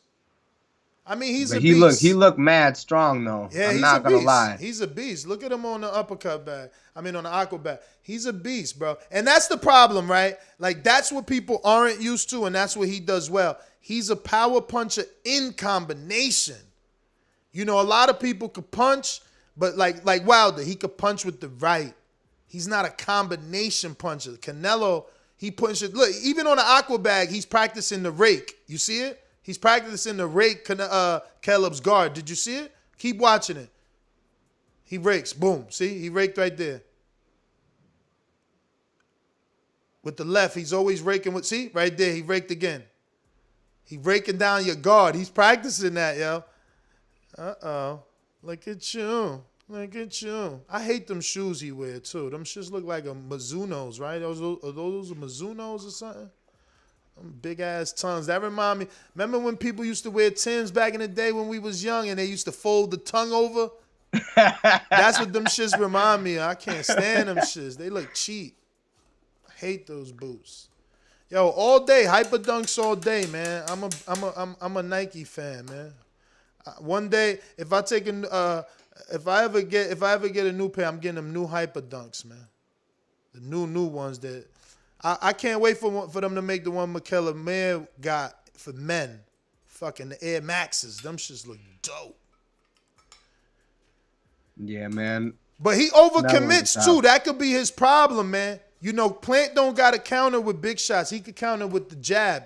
Canelo's an overcommitter, man. I mean, he puts a lot into these shots. Look at all the torque from the shoulders and the hips, everything, the legs. Well, you know, he's punching up, though. Think about it this way. You fighting a guy like Caleb. Caleb's a taller guy. He's been fighting taller guys. He is punching up. Like, you know what I mean? It's not like he's punching somebody at his level or he's down punching these guys. You know, most of the time he's punching up at his opponents. So he's punching in a way to take them out. You know, whether it be to the body, get them to drop their head, come up over that top. Look at all these bougie dudes. Mizunos are expensive as hell. Dog, everything that's expensive ain't great. At least Coach Mitty gave a true assessment like, oh, they're good, they're light, and they have great ankle support. Like, I don't care if something is expensive. That don't make it good. The hell? Facts. What in the hell? But he always wear those. I mean, he obviously like them. I don't. I'm talking aesthetically too, fellas. Like, you the face of boxing, man. You gotta wear something that look good too, as well as feel comfortable. But I get comfort comes first. I know that. I'm just saying, he's still Canelo. I'm shocked Jordan never made him appear because they did it for Gennady. I guess because he's the rival or some shit. I will say this though. I think that Plant is probably one of the strongest looking opponents. I mean, just physically, if you look at his build, hell yeah. That Canelo's fought. Oh yeah, Plant. Like he looked like he ready to go on some sort of model shoot or some shit. Like that dude's chiseled, man, and he's a big dude. The fact that yesterday's argument, I love these bags he's hitting right here. It's gonna take you a second. I wonder how much that bag is, and could I ever get one of those, or will my gym ever get one of those? I love these bags. The Gore-Tex, I don't know if they only buy Gore-Tex, but the fact that they hung by the ring on the top. But yeah, I mean, you know, again, muscles don't win fights, man. But you all right. He is one of the leanest, most meanest looking opponents he's faced in a minute. I mean, Jacobs too, but you know, if you think of the weigh-in for Jacobs, right from the rip, I knew something was wrong, and I ain't giving an excuse. I'm saying he struggled to make that weight. He was chewing the gum. He was dry. He wasn't talking. Canelo got under his skin, shoved him. Everything matters to me. People laughed at me when Tyson pushed Wilder, and I came and did an immediate reaction saying that we was in big trouble, that he was feeling Wilder out. He was sizing him up. He told us he was going to knock him out. And he was testing him right there. That's why he didn't take his jacket off. In retrospect, people now start saying, oh, you was right. Body language is important. And that's another reason why I'm riding with Plant, because of that body language, that confidence, man. That shit means something. To me. But it's like we say, like, there's some people out there who just want a Canelo check, right? Because he represents money, and if you beat him, he represents, you know, you gonna have something. You beat Canelo now, people are gonna talk about you. You might even get in the Hall of Fame if you beat Canelo. I feel like the way they've propped him up as the face of boxing. But like, you know, Caleb looked like he really talking like it's about legacy for him. It's not about the biggest payday. It's about possibly being the best at his weight class. Undisputed. Why is this picture? This better be some mirror shit, right? Why is there? I'm showing this picture of Plant training with Ward and Virgil, but he's shooting a southpaw jab. This better be a mirror image, some trickery. Because if he try to go southpaw, that's gonna be crazy. Yeah, I don't know. I mean, bro, it's a southpaw. He's never been a switch hitter though, right? All right, but in the ring, he's in orthodox. But and even with Ward in this position, he definitely is in orthodox more than he's in a southpaw position. But from that jab, he was shooting that jab as a southpaw. That's interesting. Here he is again, another position shooting a jab from the southpaw. This is crazy.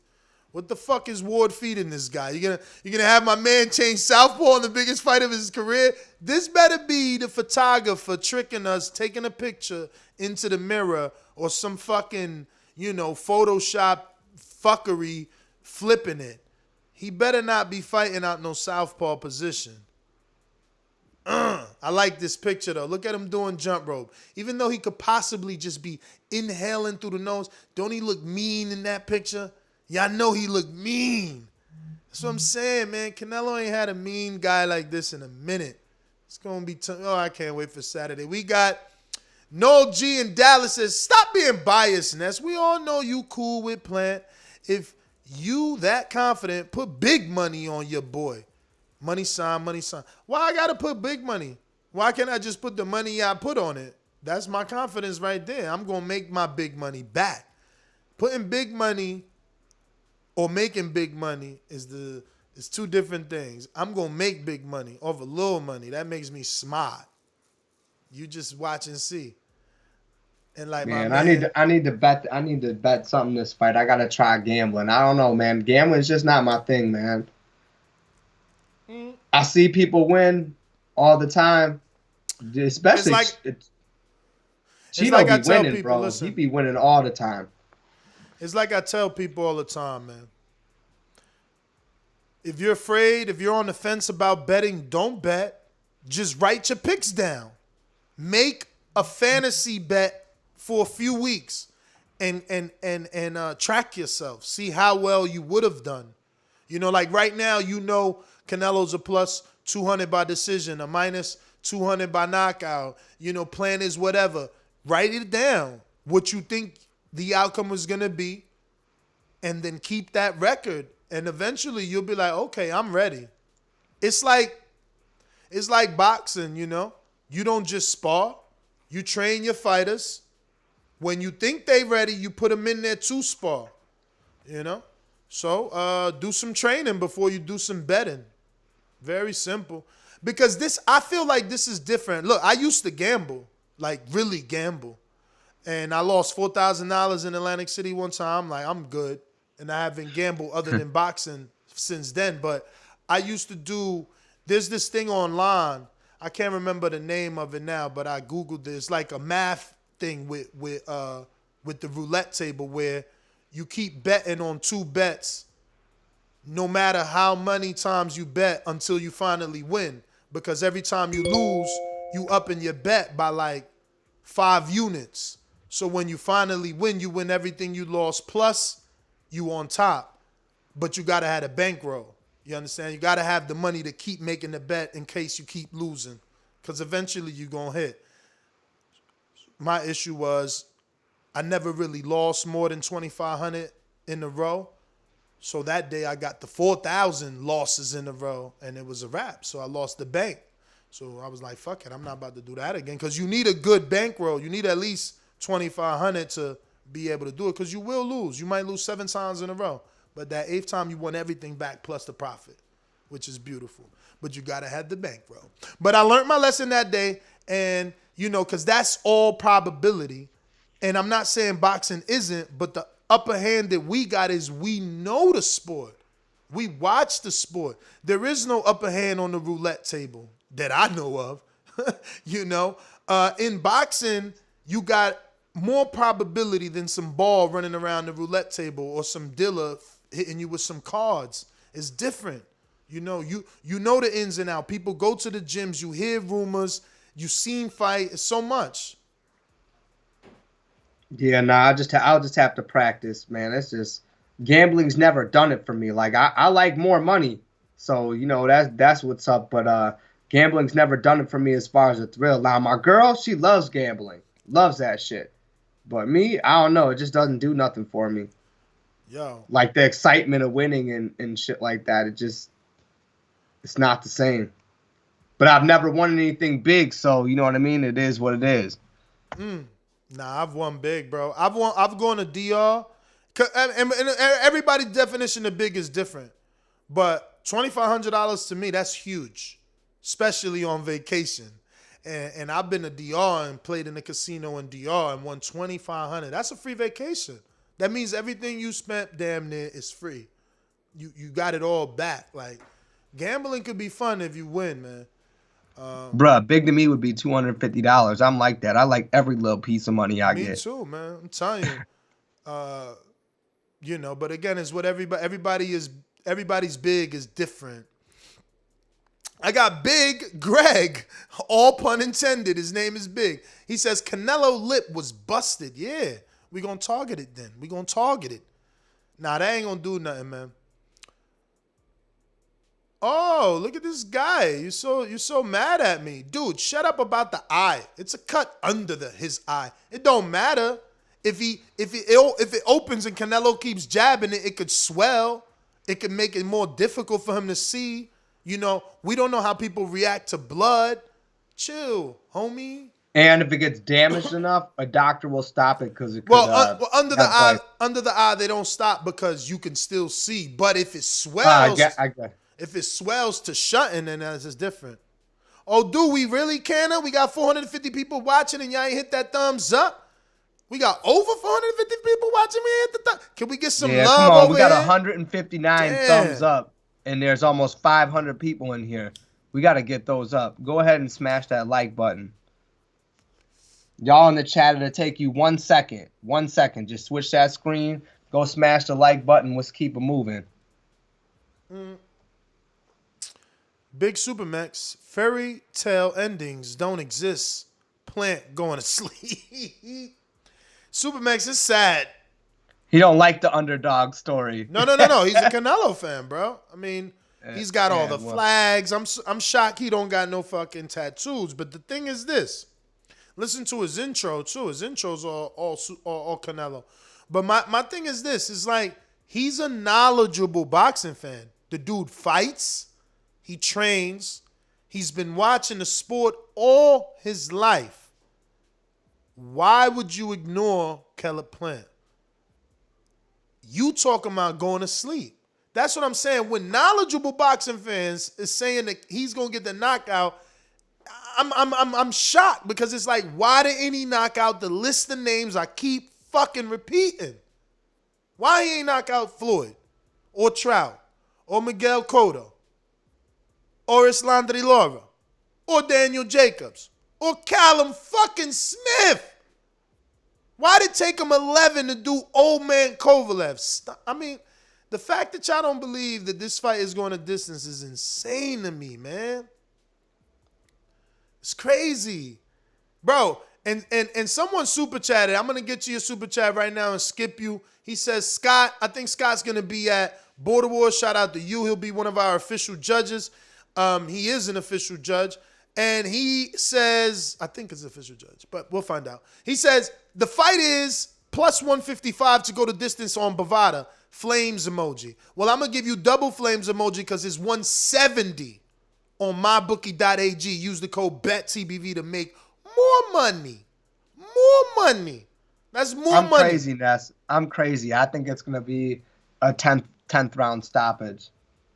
Like that's I mean, if that was my picking, if that was my bet, that's what I'm picking, and I'm going Canelo. But like I said, I like Caleb Plant. I want to see him win. I would like to see that, but my belief as just someone observing it is 10th round stoppage. Well, 10th round stoppage for Saul Canelo Alvarez, 10 to 12. Not just 10, 10, 11, and 12 is plus 600. $10 on that bet makes you 70. $100. Shit, I'm betting on that. We're going to talk about this my bookie thing after that. $100. I'm betting on that 10 to 12. $100 on 10 to 12 makes you 6,000? No, excuse me, 600. And then $1,000 on that same bet that Adrian said makes you $6,000 plus your 1,000 back, which is 7. Okay? Just saying, if you really believe it, bet it, because I don't believe it, but that's a lot of money. Even if I put 10 on it, you know, even if I put 10, $60, that's a lot. That's 6 times my money plus my money back. I might have to put something I'm willing to lose down on that. Because what? If I put 20 down, that's 120, right? Yeah. So, as you can see, I'm screen sharing. There is no more Plant 3,000 or 3,400. He's 1,300 now, ladies and gentlemen. The money's coming in on Plantito. Look, Plant by 1,300 for decision. No more. No, Tony, don't bet me. Why would you bet me that Canelo wins when you could bet on my bookie, use my code, and make more money than what you would make with me?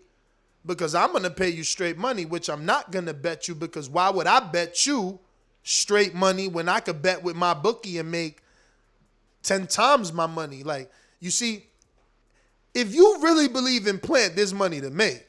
So, like, don't go bet your friend 50 straight dollars and all of a sudden fucking Plant breaks the internet, upsets the world, beats Canelo, and you made $50 when you would have bet 50 on Plant at plus 1,300.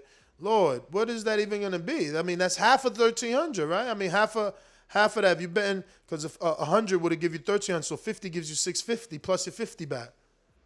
So why you betting me $50? I'm not betting you $50. I'm going to bet my 50 with my bookie. I'm going to use my own code, and I'm a 50 on Plant by decision makes me 650. See, I wasn't greedy. I didn't bet 50. I only bet 10. I was good with 10 because 10 made me 310 back. You understand? I'm good with that. Me no greedy. But I also hedged my bet. Let me keep repeating that because people going to call in Sunday in case Canelo went like, I told you. No. I'm picking Canelo by decision. And I'm picking Plant by decision because that's the only motherfucking outcome. He ain't getting no knockout. I'm going to knock you dudes out. Every dude that say he getting a knockout, I'm knocking you out, man. Don't know what y'all talking about. Going back to Supermax, going on to Roland Curtis, who says, true or false? Caleb Plant has lived a believable life so far. If he beats Canelo Alvarez on Saturday, then he can claim to live an unbelievable life. Ooh, I got a soundbite just for this. Where you at? Where you at? Where you at? Yo, what is the homie talking about? So winning a world championship, how many champions are there in history? Winning a world championship title, that's a believable life. So everybody walking out here, we all heavyweight champs, we all super middleweight champs. Anybody could just do it. It's like going to school and fucking doing the driver's ed test, huh? For fucking driving in your gym class. No, it's not. No, it's not. First of all, that's what he's telling you. He's already achieving unbelievable things. Why? Because he was supposed to be a statistic. He come from the hood. He come from a drug-addicted family. He lost his daughter. He wasn't supposed to be here. Like, y'all don't even get... He literally wasn't supposed to be here in the Canelo fight because he was offered the Canelo fight time and time again, and he didn't take it. He was supposed to be Canelo before Callum. But he's here now. He's here now because he did it his way, because he wanted 12 weeks, VADA. He didn't just take the Canelo check like the rest of them. But you guys ain't going to wake up until Saturday. Well, really, technically Sunday. It's going to be Sunday when they walk in the ring, and it's going to be Sunday when, and the new is hollered. It's hollered. But yes, I am hedging my bet, though. But that is false, man. He ain't been living. How the fuck is that a believable life right now? So everybody could be a world champ, and no disrespect to Mitty, I'm just giving statistics. He's 7-8-1. He not a champ. He would love to be a real champ. Like, y'all tripping. That's why I get so mad, and I used to defend Wilder so much. Like, people just act like what these fighters do, anyone can do. And that's why we created Border Wars, but half of you dudes don't sign up because you know you ain't shit. You know you ain't shit. You just some dude that talk a lot of garbage about people that are attaining amazing things in their life. It's crazy. It's real, man, for real. Like, if you join Border Wars, you figure out how much you really got to train, what it's really like, if you actually prepare for it, or you don't prepare for it and you get your ass beat. For real. Calling it, he ain't done nothing. Yo, he got the best deal out of every other super middleweight versus Canelo, but my man said that's a believable life. So when his dad popped him out the nutsack and he was born, he said, yo, you gonna end up in a Canelo fight and you gonna make over $10 million. And the negotiation is gonna go according to how you want it. You're gonna say no multiple times. You're gonna force 12-week drug testing. You're going to smack him at the weight. Like, you dudes don't use your head. Like, you don't use your head and your eyes don't fucking work either. But it's okay. I love being here to talk that shit to you, man. Jaguar Paul, 12 weeks of VADA? Perfect. Surely Canelo haters won't bring up clean after he beats the dog poop emoji out of John B. You know that's a little... That's funny as hell. John B. A crying emoji. Haters quieren llorar. Whatever. He says haters want to cry. RNS1 got a hundo. What should I bet? This fight goes the distance. That's my recommend. That's my recommend. You understand? This fight goes the distance. That's the safest bet, man. Dudes that don't believe that, your whole perspective is don't whack. Worry, we're crazy. Your whole perspective is whack. What happened? Why didn't he knock out Jacobs, who got knocked out by a dude that retired after he knocked him out? Just tell me why he ain't knock out Trout, who he at least put down. Why he ain't knock out Laura? He's on a knockout streak now, though. Oh, he on a knockout streak. Versus left side position. Is it not a streak, or is it just two? Is it just the last two? Versus left side position. Versus left side position. You know, Billy Joe, Callum Smith, yeared him? Nah, we won't give him ain't credit. even knock out Callum. I'll give him credit for that. He ain't even knock out Callum. He ain't even knock out Callum. So, come on, man. Come on, man. I'm telling you, yes. I'm just your saying. Your bet should be yes. This fight goes the distance. Do it on my bookie. Hit that code BETTBV. And if you're a conspiracy theorist, this is not betting advice. This next statement, okay? This is not betting advice at all, this next statement. But if you're a conspiracy theorist, bet on the draw.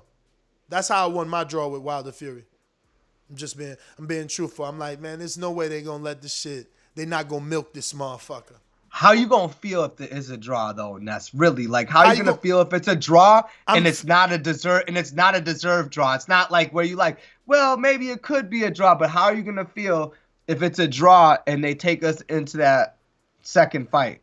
Or if there's a draw, that means I'm all right with that. If he get a draw and we thought he won, then I get to sing and dance, bro. I will have the rain come down. I'm going to be doing the rain dance on these dudes, and it's going to rain on them until the rematch because they're going to know that they man lost and the powers that be saved his ass. So now Plant will be coming in even more confident the second time. He gonna be Antonio Tarver, Roy Jones. Any excuses tonight? Canelo. I'm just saying. But you could put 5 on the draw, man. I'm with you, Don Suave. Like, bruh, I used to smoke cigarettes. I got many, many years. I think maybe going on 10 or more that I don't. But you know how many hundreds of dollars I spent per month on cigarettes? $5 on a motherfucking bet that's gonna bring me something. Cigarettes ain't bring me shit but black lungs. 5 on a draw? 5 on a 2200. What the hell does 5 do? Let me see. And look, I'm not telling you to do this every single fight, but this is a big fight. You know what I mean? This is the big dog fight. You know? Spend a little $20 this week ain't gonna hurt you. The fuck? Look at that. 5 on a draw makes you 110 plus your 5 back. Don't forget to use my code BETTBV because I'm telling you what makes what and where to do it. You know what I'm saying? Show a little love to your man. Use code BETTBV when betting responsibly on mybookie.ag, which it'll cost you nothing to use my code. But they know that I'm doing my thing, recommending you, because they do have the best odds. Look, someone just super chatted, which I appreciate him spending his money, but he super chatted to tell you that the bet going to the distance was plus 155. We giving better money at my bookie with plus 170. So all I'm saying is, you know, hurry up, because I recommended that plus 3,400 and it's gone. No more. Everybody heard those shows. You know, like I told you, this October we did 2.4 million impressions alone on iTunes. Motherfuckers heard that betting advice and that bet is gone for a reason. You know, you think it's just these 400 people live on YouTube. You're fucking sadly mistaken. I'm the king on these podcast streets when it comes to boxing. Nobody gets more downloads than I. And I'm telling you, we changed the fucking lines. Y'all don't believe me, but we did change the line. No one. I've been doing this for mad long. I ain't never seen nobody go from a plus 3,400 to a fucking plus 1,300. Show me. Show me. Show me. I just want you to show me that shit has happened before. Never. Never. Carl Brown says, good morning, everybody. And yo, keep doing what you're doing every day. I love this. I'm on here every day, filling work. You put out real talk. Just showing up. Well, thank you, Carl. Appreciate you choosing us to listen to, because listen, there's a lot of stuff out there. And, you know, we definitely appreciate you guys choosing us. And I'm here every day, man. You know, look, I wanted to do a show yesterday. I got back from the gym like 7:40-ish. But I ain't really seen nothing. You know, I ain't want to. This was my topic for the morning, because, you know, this is what I wanted to do for the morning. But I wanted something for the last night. I didn't have it. But I definitely like to hustle is all I'm basically saying. You know, I'm a hustler, Cassidy style. Carl Brown back with another one, doubling down. Thank you, my friend. You making me stroke my ego. He said, I got Plant by UD, and the same round Canelo say he gonna KO him, Canelo gonna get hurt. And watch what I say. Real talk. Well, let me go to my Instagram that they finally gave us our access back so I could post again. So I hope I ain't lose momentum, because we was killing it, man. In terms of comments and engagement, which is what's important. So Canelo says, come on, open up. There you go. Canelo says, I think, in my opinion, it's going to be 7 or 9 rounds. Oh, yeah, Canelito? It's going to be like 7, 9 rounds. I think. Oh, you think? I think, in my opinion, it's going to be like 7, 9 rounds. 7, 9 rounds. Let me see something for a second. Let's see. Let's test this guy's fucking picks here. 7, 9 rounds. 7, 9 rounds. Canelo Alvarez, box rec. Where are you? I'm going out to the callers right after this. So get your thoughts in orders. Get your Bluetooths. Raise your windows. Close your sunroofs. All that noisy shit. Get it together. He says 7. What did he say? 7 and 9. 7 through 9. 7 through 9. Yeah. 7 through 9. Okay, so box rec. Screen sharing. Minimize a little. Get in. 7 through 9. Billy Joe, he did it. Damn, fucker. He did do that in 8. That's right on the money with his prediction. But we all. He's Babe Ruth. He trying to be Babe Ruth. No, baby. but the thing is, we Plant fans continue to say Please don't compare me to dude. I'm different, okay? He ain't Billy. That's why I said round 10.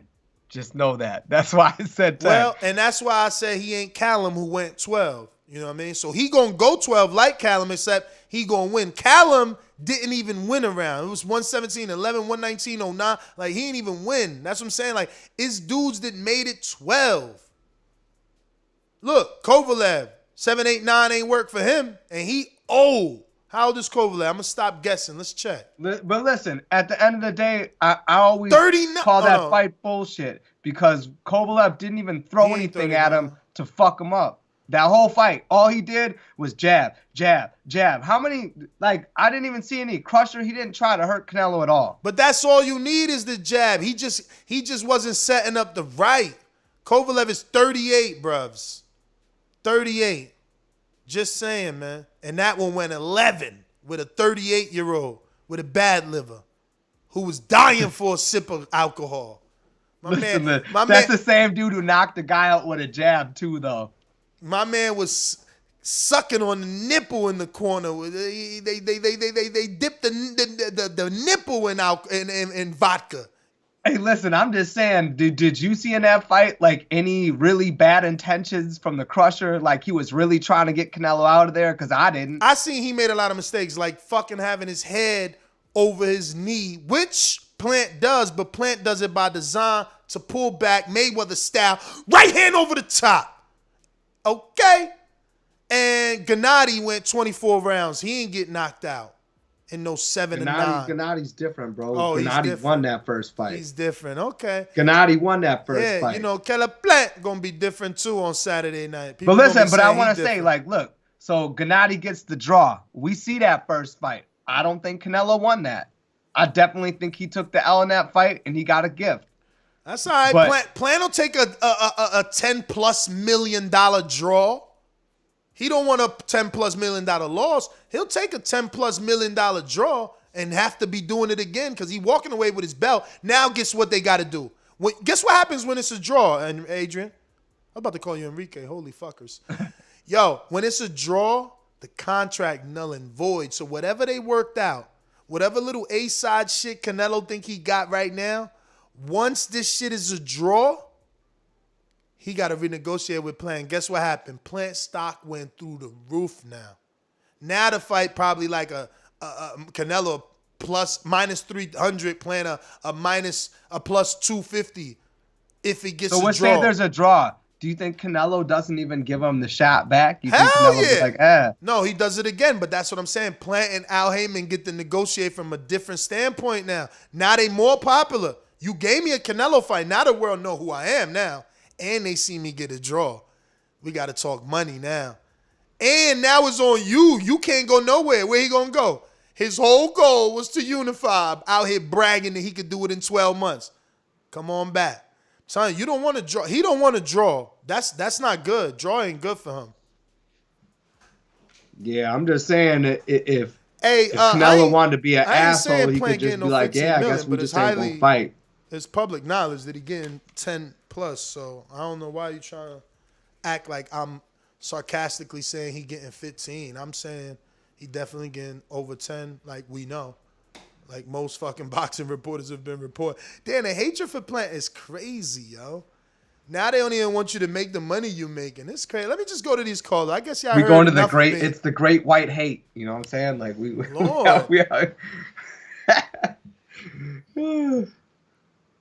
Look at that. Look at that.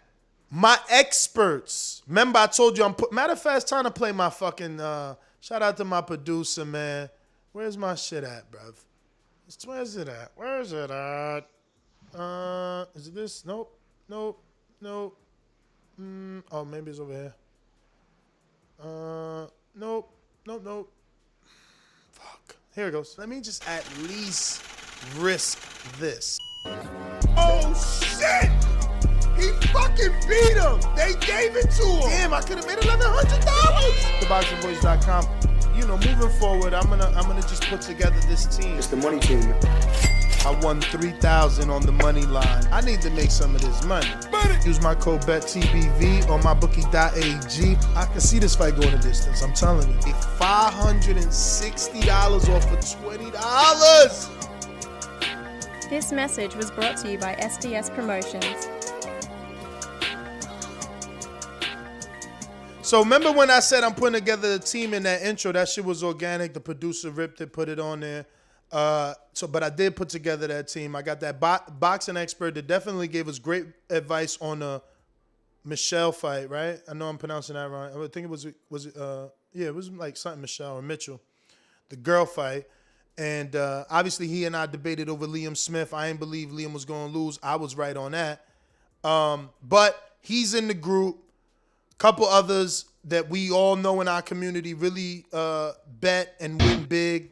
Bo and Bama, Killer Kells, Alex Australia, Raphael in Canada, Trotman Boxing, and a few others. But the joke in that group right now is they feel the plus 3,000 bet that I locked in with Plant, they feel the site might not even honor it if he wins because that was too much of a, too many points, obviously. Like a plus 1,300 is more realistic than a fucking plus 3,400. But obviously they got to honor it. But I'm just saying, even the experts, no, that's a good bet. That's a bet you got to just make just in case, man. It's a just in case bet. I don't care about $10 right now. I'm going to have more fun watching the fight knowing that $10 can make me $310 versus not betting that $10. You know what I mean? Chino put me on to a dude. I'm gonna send you the info. He's like 220 in bets. Won 200, only lost 20. But it's crazy, bro. He showed it to me. The dude with boxing, he actually follows dudes coming way up, like way early in their careers. And he gives a breakdown, like a literally written out breakdown of why you should pick the bet and about the fighters. So I'm gonna send you that info, man. You should check that out. I thought it was pretty interesting. But yeah, no, I'm with you, man. I'm with you. Let's go out to the callers though. Now my producer gave me a little talking point, and I'm like, is that something I want to do now? Or because that could possibly be its own show, another day. So I got caught up in that. But let's go out to the callers. If you want to call in, you know the number to call in is 1-425-569-5241. You can also add Nestor Gibbs on Skype to be part of the conversation from anywhere in the world. And don't forget to hit that number 1. If you're on Blog Talk, you got to hit the 1 so we know you want to jump on the line, have a little bit of fun, talk some boxing. Shout out to my man, Ignorant Boxing, a.k.a. Jemmy, always holding us down with the official graphic design work. Hit me up on Instagram. He's Too Modest. Hit me up. If you need any graphic design work done, next level status, and I will see what I can do getting it done for you via Jemmy, who's a beast. Remember to rate us 5 stars on iTunes. Subscribe to youtube.com/theboxingvoice for the latest and greatest interviews with your favorite fighters.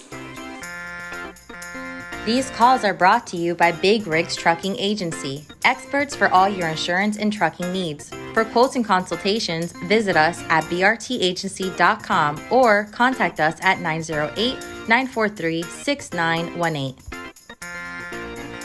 Yo, Troy, you're a jerk. You're a jerk.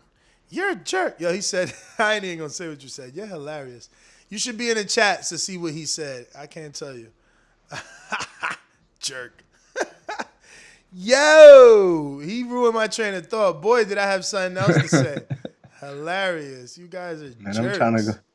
Jaguar Paul says, Caleb going out like Tommy Morrison. Watch. All right. That's funny as hell, Ness. He hating, yo. He hating on my cut. Ken Stone says, Ness, just bet the distance and bet heavy plus money. No, I know. But the truth is, right? The truth is, Canelo by decision pays more than this fight goes the distance. This fight goes the distance on my bookie.ag pays plus 170, which means 100 gets you $170 plus your 100 back 270. Canelo wins by decision gets you plus 200, which means you put 100, obviously you get 200. And we all know that that is the more probable thing. Like, I believe in Plant. I'm rooting for him, but I got 10 on Plant. You understand? The more likely thing is Canelo by decision, even though right now on this show and on the betting lines, people believe the more likely thing is Canelo by knockout, which is the only reason that I'm just like, whoa, you do just tripping. You know what I mean? You do just tripping. But that's all right. My bet is Canelo by decision, and I put heavy money on that. I put $10 light, which will hedge anyway and make me more than I'm going to make on Canelo anyway, on Plant to hedge it. But I honestly think that it'll be Canelo by decision, and that this fight goes the distance. Is obvious. He can't knock this dude out. Now, if he does, whole nother level. You seen how I was all on Canelo. People was calling me a dick rider after he beat Kovalev. You understand? Like, yeah, even though I'm saying Kovalev is old, had a bad liver, it was still impressive for a dude from 140 to move up to 75 and be the 3-time champion. It's just impressive. I don't care what no one says. 38, bad liver, impressive. But would have been more impressive if he threw better punches, but you know. But those things still factor in. He was 38, bad liver. He ain't Plant, man. He ain't Planta. But anyway, let's go out to the callers. Boomerangs, ringers up first. Or counter punches. Let me make sure I ain't got no cash apps. Hawk, I'm sorry. I think I left you behind last night, right? Let me open this up and give out your message today, because I think it is. Oh, no. It isn't. It isn't valid today, because yesterday you said something about Shan. I think you said Lady Shan mad hot. She's mad hot. TBV Nest #1. Shout out. I'm sorry I got to that late. That being said, no cash apps or counter punches, so we're going to Boomerang Majimbe. What up?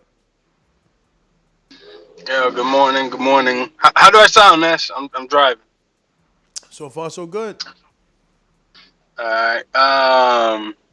Yeah, I really don't got much. I mean, that whole seeing Canelo with the broken lip and then seeing Plant still with the cut on his cheek did make me think, like, you know what I'm saying, Canelo was in there getting work.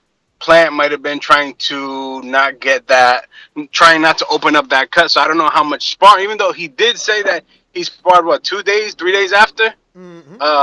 The presser. Next day. Shit, I don't really believe that damn cut looks fresh. So I don't know. I mean, Canelo's always in there doing work. We know that. You see, what type of physique Plant has, but that doesn't mean that he was in there getting sparring. So I did pick the draw. Now I'm kind of, going back and forth, with Canelo possibly taking the win. But Ness, how come you don't, you only give your perspective on Plant, how Plant can win or how Plant can go the distance, but you don't really break down Nello? I just did, bro. I just said he's winning a decision. He's the one. No, you're not giving a breakdown. You're saying the way you say that Plant has a machine gun jab, we want a little bit of a breakdown, man. Give us a little teaser. I know it's not Thursday. I mean, obviously I gotta look at it from that perspective, but it's super obvious what Canelo's gonna do, man. He's gotta, and that's why I'm leaning Plant, but I'm betting Canelo to win. You understand? I mean, I'm obviously betting both, but I'm rooting Plant because the game plan for Canelo is gonna be to give up rounds. He's got to get used to the jab, the speed, and the fucking movement. How many rounds is it gonna take him to compute? It took Floyd 4 rounds. In my opinion, 4 rounds only losing maybe one of those rounds, if not two of those rounds, and me giving him the second and the fourth round out of the first 4 rounds of the Maidana fight. People try to act like he lost the first 6 in that motherfucker. To me, easily second round was for Floyd, fourth round is arguable for Floyd. The fact that he gave that man a rematch was just boxing, milking us. You understand? But I say he all made that it look easier the second time. I say all that to say that he's the best at downloading and being able to adjust. And it took him 4 with Maidana. So Canelo, I think, is going to struggle to adjust to Plant a little longer. But I think ultimately he'll win a decision. But obviously, because I feel he's going to struggle with the speed, and then he got to adjust to the movement, and then he got to adjust to the fact that this dude ain't going to be throwing one punch at him. I'm just saying, listen, it's going to be hard. But look, obviously he's got the greatest counterpuncher skills I've seen, you know. He'll counterpunch you to the body, which changes everything. Because when you get hit to the body, when you ain't got the opportunity to be, you know, to brace yourself, shit hurt, man. And it it makes you reluctant. So, you know, we'll see. Canelo's definitely one of the best to ever be doing it, counterpunching. He knows how to set dudes up, and he gets confident too. You know, he does that throwaway punch where he throws his left in the air, and then he'll fucking throw the uppercut. Like, you know, he's a confident fighter too. I'm not saying I'm telling you, he could beat Plant. It's just going to be by decision. And I'm saying if Plant is to win, it will be by decision. And those are my 2 bets. That's why I'm not betting on this fight goes the distance, because I'm choosing to make 2 bets versus 1 bet. I'm saying the safe 1 bet for the week on mybookie.ag using the code BETTBV is this fight goes the distance. As a gambler, I want to make a little bit more money. So I'm betting Canelo to win and Plant just in case. Very simple. I don't see why people can't see that. Like, the breakdown is there. Like, Canelo, it's all the same reasons, you know, we dog Crawford. Like, Canelo got the banging resume. I get it. You understand? So that's why I'm picking him to win. But, you know, just like people look at Crawford and see eye tests, I'm looking at Caleb and see eye tests. I see that he got them skills, man. He got certain attributes that it's going to be an issue, man. It's going to be an issue for my man. He ain't faced no educated feet like that since Lara. Just saying. Just saying. Dan, that was only one caller. I talk a lot. Yeah. Yeah, yes I do. Chuevo Guapo says, Josh Teller, Jake Paul, Tyson Fury, our Caucasian brothers are evolving. CP, Caleb Plant will extend our summer another month. Laughing out loud. White flexing emoji. Goat emoji. And still undefeated 100 emoji. I told you. The money coming in. America believes. The man wears flannel shirts and trucker hats, man. You dudes are stupid if you don't see what I see. I'm just sorry. I can't say it any other way. Troy, Baltimore.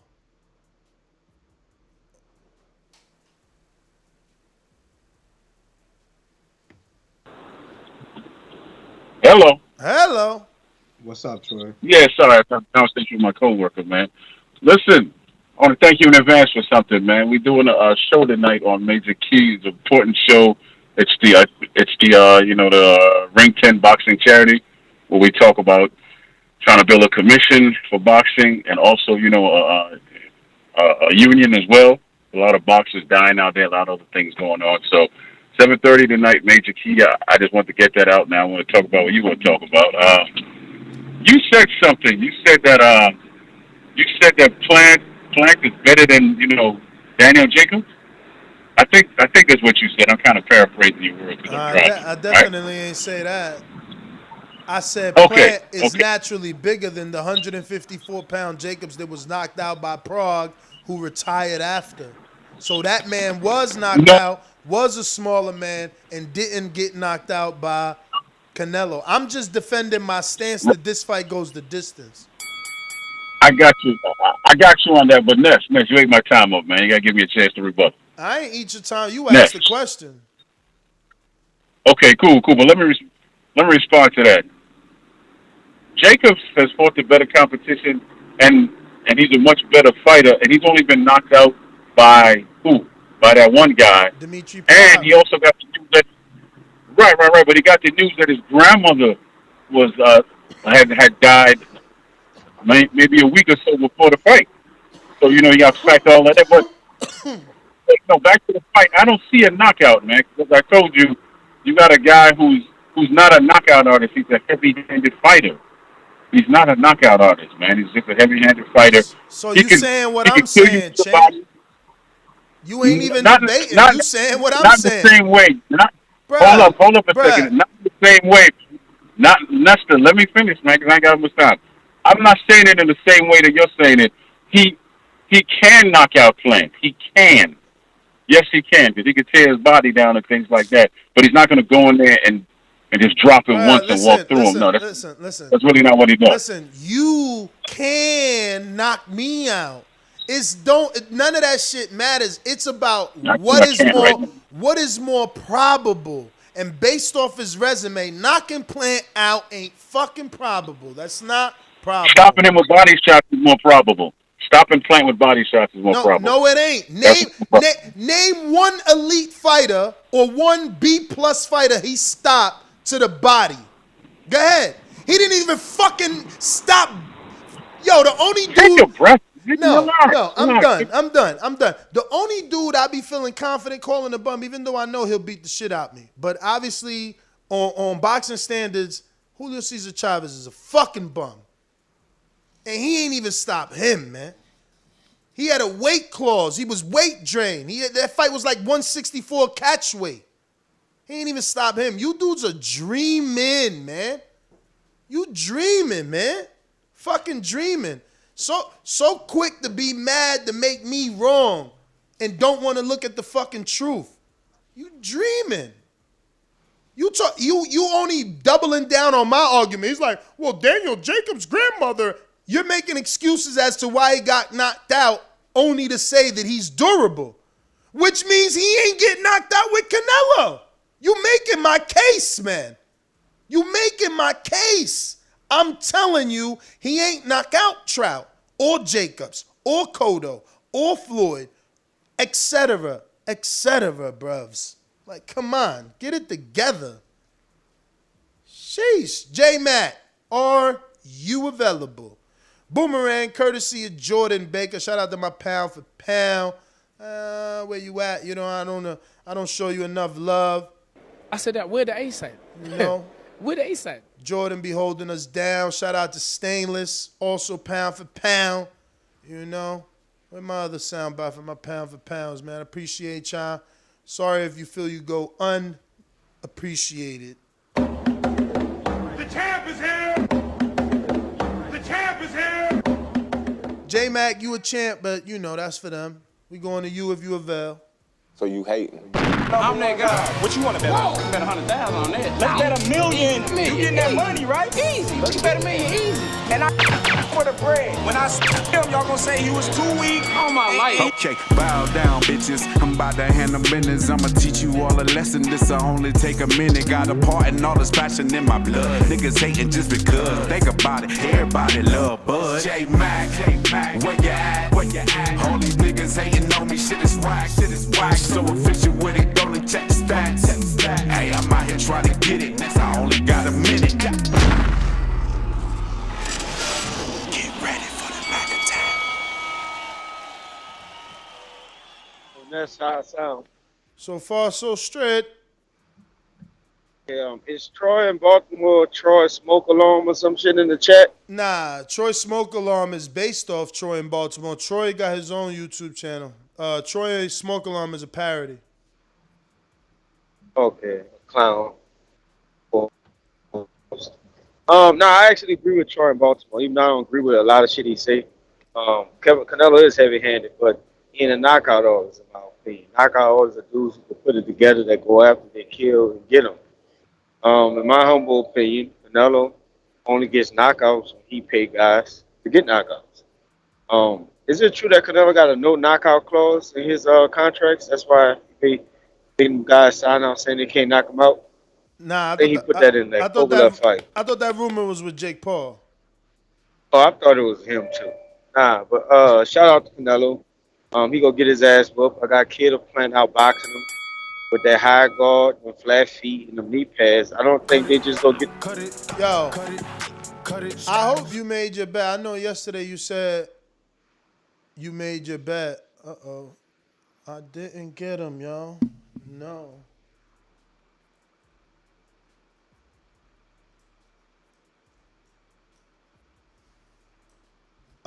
Yo, ain't I lucky? Reebok rep hit me up. They want me to test their new gloves out. I ain't even a fighter. Yeah, I'm the Joe Rogan of boxing podcast, man. Y'all better fucking wake up. Man, you better ask for a second set and send them over to Wisconsin. That's what you need to do. Tell me let me see. Let me see what else they said. They asked me boots too. Oh shit, what size boots? Ain't that amazing? See what I'm saying? Y'all live unbelievable lives. Me and Plant, no, y'all live believable lives. Me and Plant, we live unbelievable lives. You thought I thought I was gonna be doing this shit? This unbelievable right here. Unbelievable that a kid from the hood, I ain't no kid no more, but that's that whole shit, you know. Hove, no matter how old he got, he always called himself young. But anyway, it is unbelievable that a kid from the hood with as many convictions as this guy got is running shit in boxing podcasts, okay? Do you what Ness is talking about? We never went to J-Mac. Damn, I just stole your call, champ. I'm so sorry. I'm fucking feeling good. I went to him. I went to him. Okay. Okay. I'm feeling good today, man. I can't wait to get my Reebok. Dispensary's doing you well, brother. Hell yeah. The dispensary's That's that doing you clean well. shit. That's that clean shit. Get you a clean high. But it's just that, shit. New boots and gloves. Sheesh. Shout out to Keith Thurman too. I met that rep through Thurman. AMG, Oklahoma.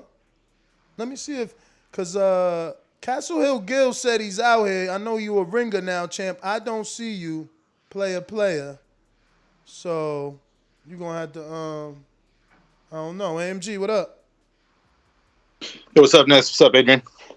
What's going on? 5 points I wanted to make real quick. So I see Plant tiring himself out with all the movement he's going to be doing. Mm-hmm.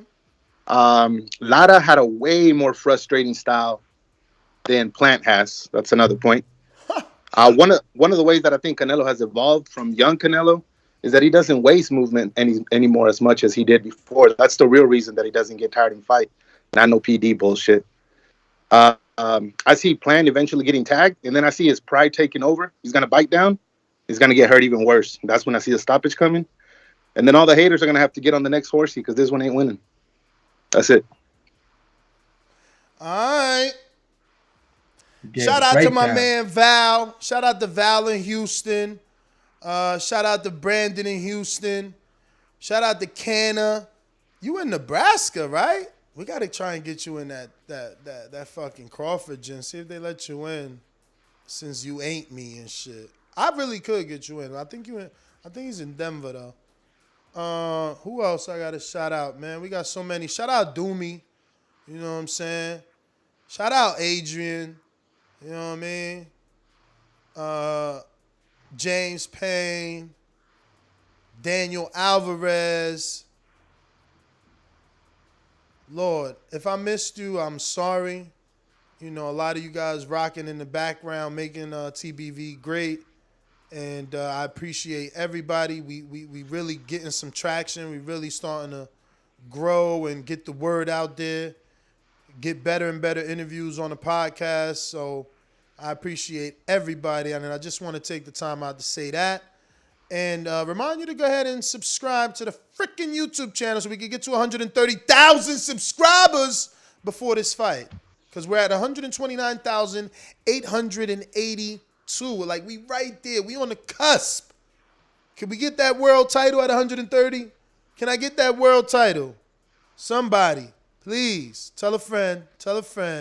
We trying to get to 130,000. Drop a link in your local boxing forum too. If you know other boxing fans, hey, drop the link. Yeah, man. Tell a friend to tell a friend. What he done to the boxing world to be number one in the junior weight division.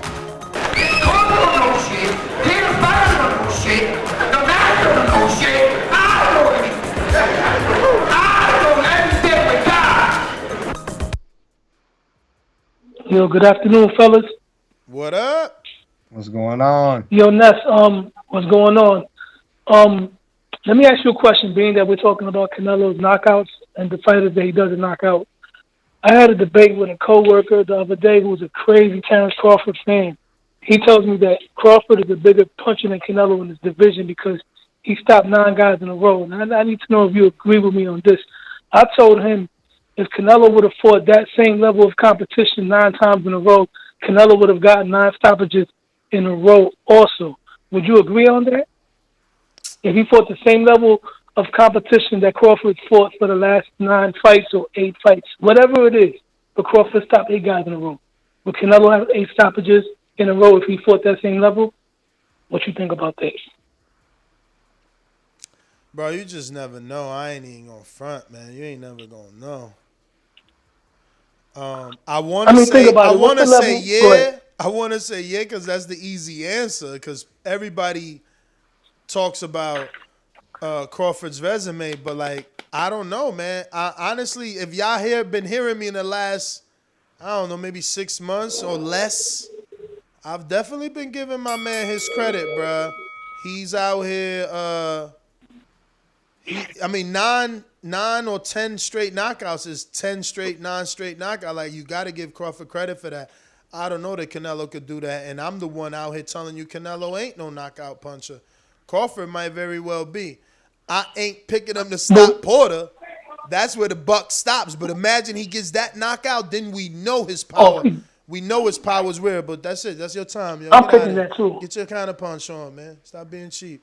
Yo, but that's true, man. I can't wait for that. That's why I love this fourth quarter. I promise you, I've been doing this so long, I never had a quarter like this. Like,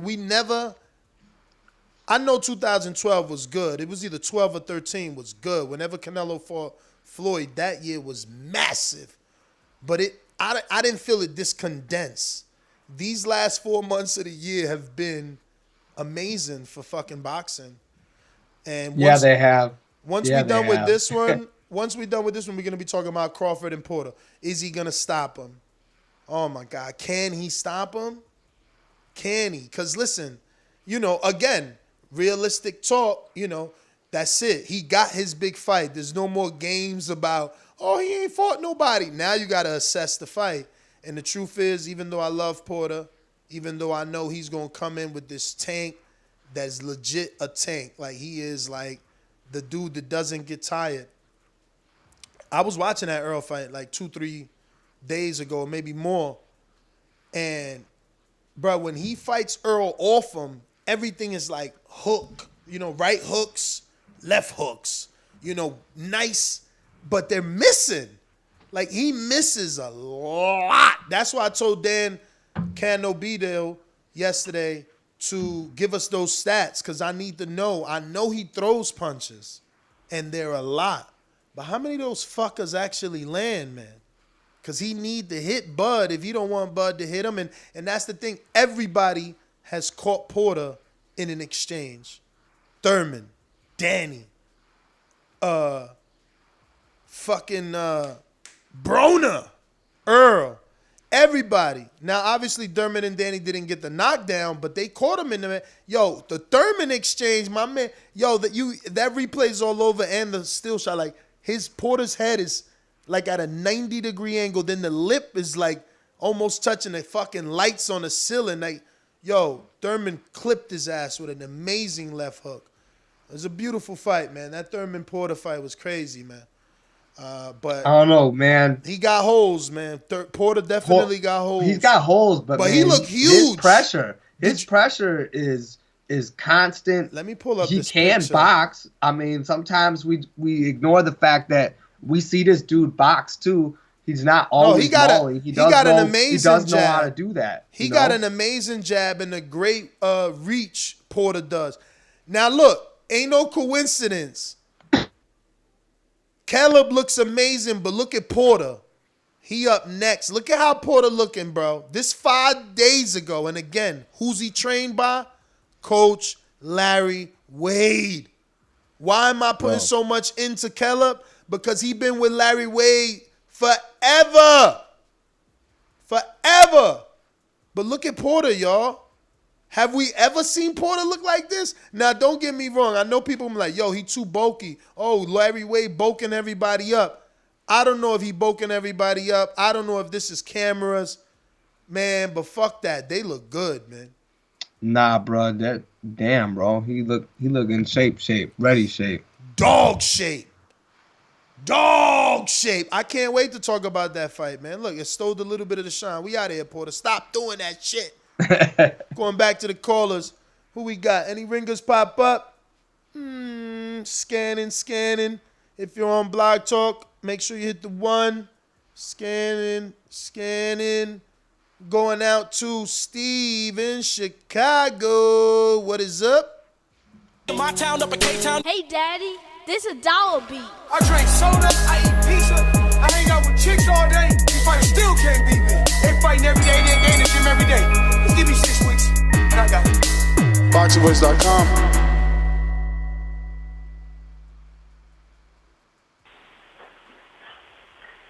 Yeah, good morning, Ness. What up?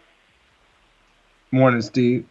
Yeah, these guys, we're going to be telling these guys, you want payday, you want payday, you want payday. I know that when we win that money. But look, this is how I look at this. Like, if you look at this on paper, like, Plant doesn't have a chance, right?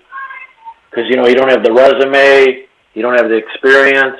So I get where people are coming from, but as fans, especially, we look at these fights every day and break them down. We see a path for victory. We see his talent, we see his skill. But what I did, for me, the safe bet for me was going the distance and Canelo by decision. And then I put a little money on Plant, So that's how I approached it as far as betting. But, we'll see come Saturday, man. This is one of the fights I look forward to the most. And, to me, all I've ever said, I think Plant's going to fare better than Smith and Saunders. But we'll see Saturday. Exactly, man. Thank you. That's all I'm saying, too. Like, remember, I'm not saying Plant is going to win. I'm saying I put $10 on Plant to win. Shout out to Lady Shan. See, she ended up being somebody on the list I forgot to mention. My bad. Don't take feelings. I'm just doing 1,001,000 things. Damn, I lost my train of thought. Fuck. Brandon in Cincinnati, what up? Brandon, you avail? Hey, whole nother time zone. Jumped up for back with our mind on. Can't play when you here, get your life stole. If you bring it here, then the price grow. Phones jabbing and punching the line long. I drop a pigeon, let 9 go. We slap with the fake glass and white though. This only happens in Ohio. Yes. Yo, Adrian, what's up? What's up? How y'all feeling? What up? What up? I'm feeling pretty good today. Oh, that's what's up, man. That's what's up. But I ain't got too much on the Canelo and Plant topic. We got the rest of the week to talk about that. I got another issue I want to address because I heard a brother by the name of Mr. CYP throwing shots at the throne yesterday, saying I'm not the people's choice. He's the people's choice. Let's make this clear.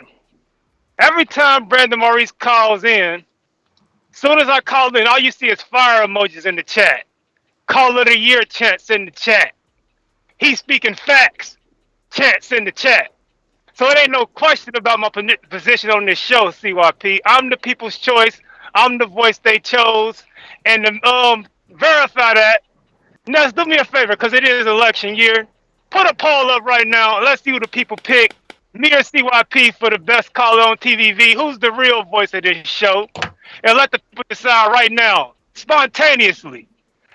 Not the counterpunch if I run out of time. Let's do it right now. Put up the poll. Not so that CYP got time to tell all the pretty ladies at his gym to get on Patreon and vote for him at the last minute. It's an asterisk on your win, CYP. So yeah, put it up right now and let the fans decide who's the real voice of TBV, because that's gonna be me. But yeah, let's do that. Don't ever throw rocks at the throne, man. That's my call. Yeah, I do. I can attest to that. I do remember them doing the vote, and obviously there being some controversy as to all the new signups that came in to vote for CYP, who won via vote. And I hate to be an opportunist, and I'm probably using the wrong word because I don't feel like I'm taking advantage. Polls cost $5, champ. Polls cost $5. But if you want one, $5. We got JT. Where you at? Are you avail? New Orleans. So interesting that you come across like a nice guy, but you're really a piece of shit. Hey, with that comment. Come on, that was a piece of fuck you. That was a piece of shit. You know, we're doing live TV. Man, I don't care. What you gonna do about it? I'll kill this mother. Why do you have to talk like that? Well, I'm talking to you the way I want to talk to you. You have a problem? Turn off your station. I'm the best ever. Yo, what up, Ness? What up, Adrian? What's going on, JT? Nothing much, chilling, man. Excited, I guess, about the fight. We got my son's got a fight this week, so we gonna take care of business with that first, and then of course go come back to the house and watch the fight. I mean, I'm tired of talking about it, man. It's just I'm just waiting for the fight to happen. I just can't wait to see the shocked look on these fans' face when Canelo really be in a tough fight, man. I got Caleb Plant winning the fight. I know his possibility, how he can win the fight and stuff like that. He got all the attributes, if you take a little mixture of the Floyd fight, the Lara fight. Who else I said the other day they gave Canelo trouble. I know those two fights, you take a little mixture of those fights, you'll see where Caleb Plant can do real good at it. And then I know y'all was talking about his jab earlier, Ness, but the thing about it, Caleb Plant got different. Cut it. I got Kentrell, Phoenix, Arizona. What up? Yo, it's fight week, baby. Yo, this is what I'm calling about, man. How come we ain't talking about the fight next weekend, Magia versus Rosado? Because that's next weekend. That's next weekend, champ. Who got your money on? I'm going Rosado all day, but that's a heart pick. I've been fucking with Rosado. Rosado was literally Nesta Gibbs. Danny and Rosado was my first interviews on my podcast ever. So I'm always gonna be Rosado. I've been fucking with Rosado since he had the Chris Brown blonde hair, man. I'm a Rosado fan, man. Me too. I think Magia is really green. Hell yeah.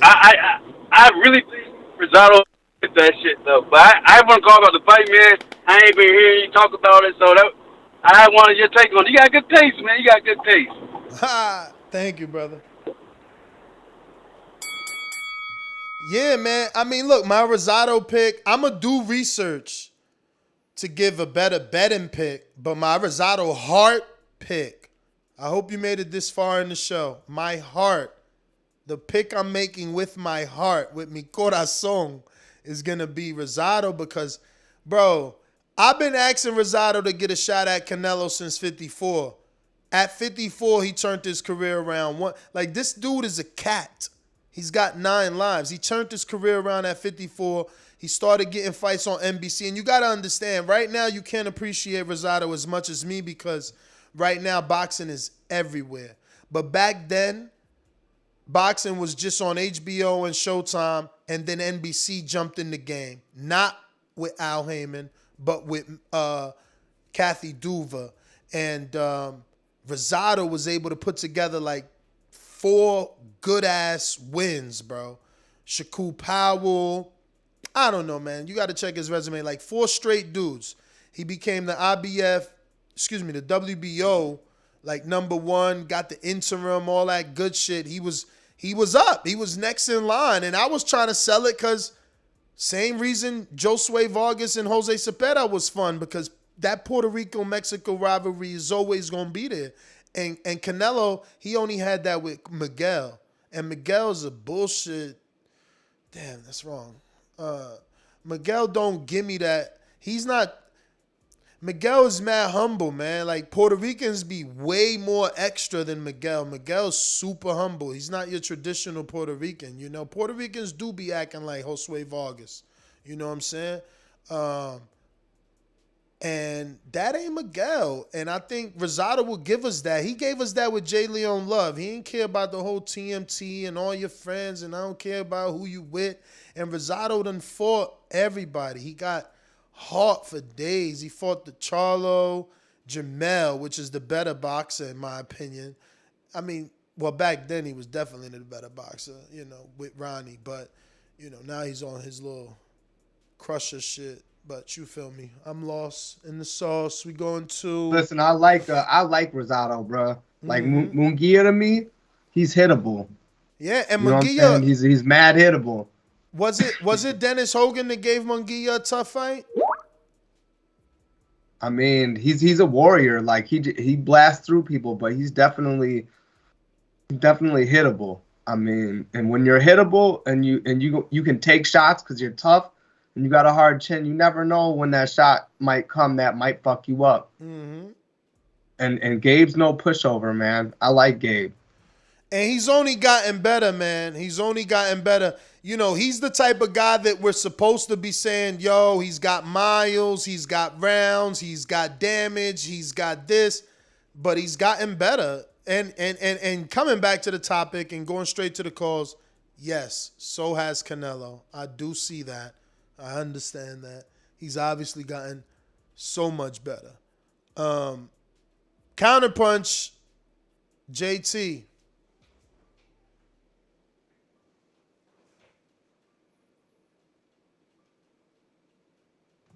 Bueller. JT. Yeah.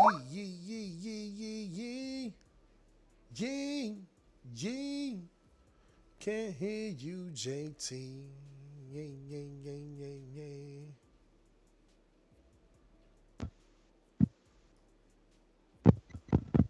JT, you there? I mean, we hear your mic acting crazy. Just hang up and call back in, Champy. We'll wait you out. We gonna wait for JT in the meantime. Don't forget to hit that thumbs up button if you haven't hit the thumbs up button. It helps with the visibility of the show. It's gonna help this show grow. It'll put it in the eyes of other boxing fans that haven't subscribed and haven't helped us get to that 130,000. Only you can help us get to that 130,000, which means you need to come on over here and hit the subscribe button. JT, Counterpunch, what up? We hear you. Yeah, can you hear me? Yes. I don't know, man. I was on my Android. It looked like it never unmuted. But you know, yeah, droids suck.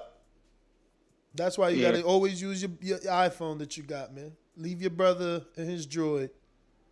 Nah, but Ness, it's funny. Like, I was on my call and I got a pick for a counterpunch, and I heard some people calling and don't be talking about a bunch of shit, and you let their call last a little longer.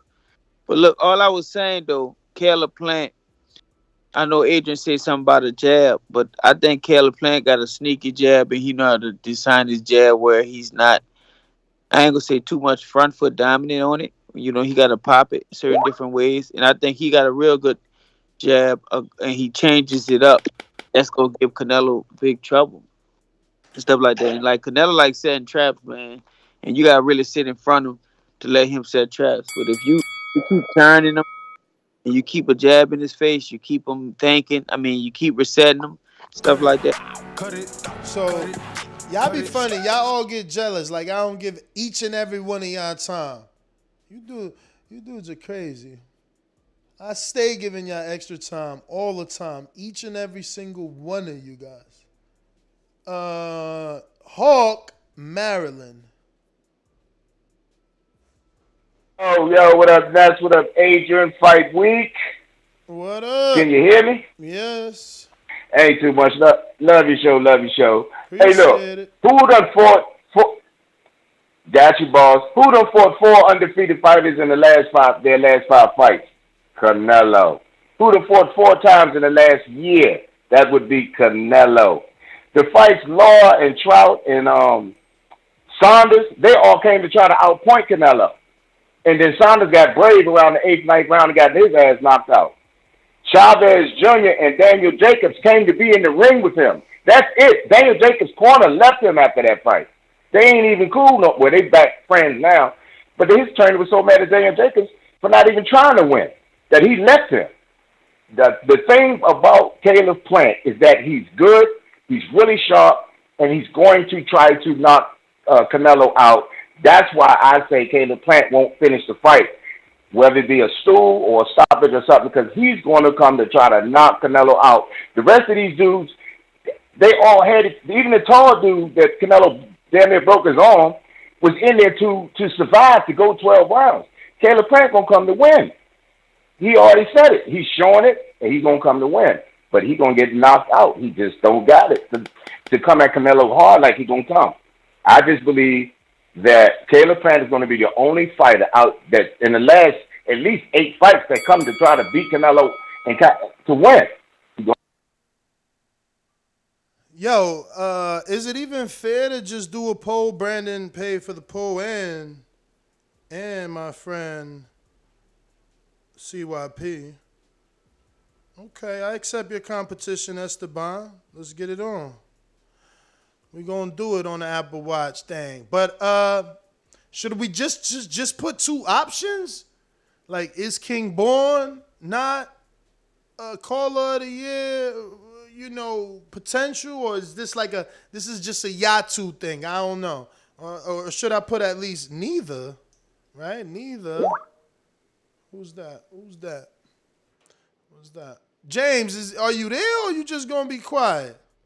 Man, I am here, man, in the background, playing like the fly on the wall, more like the predator in the bush, man.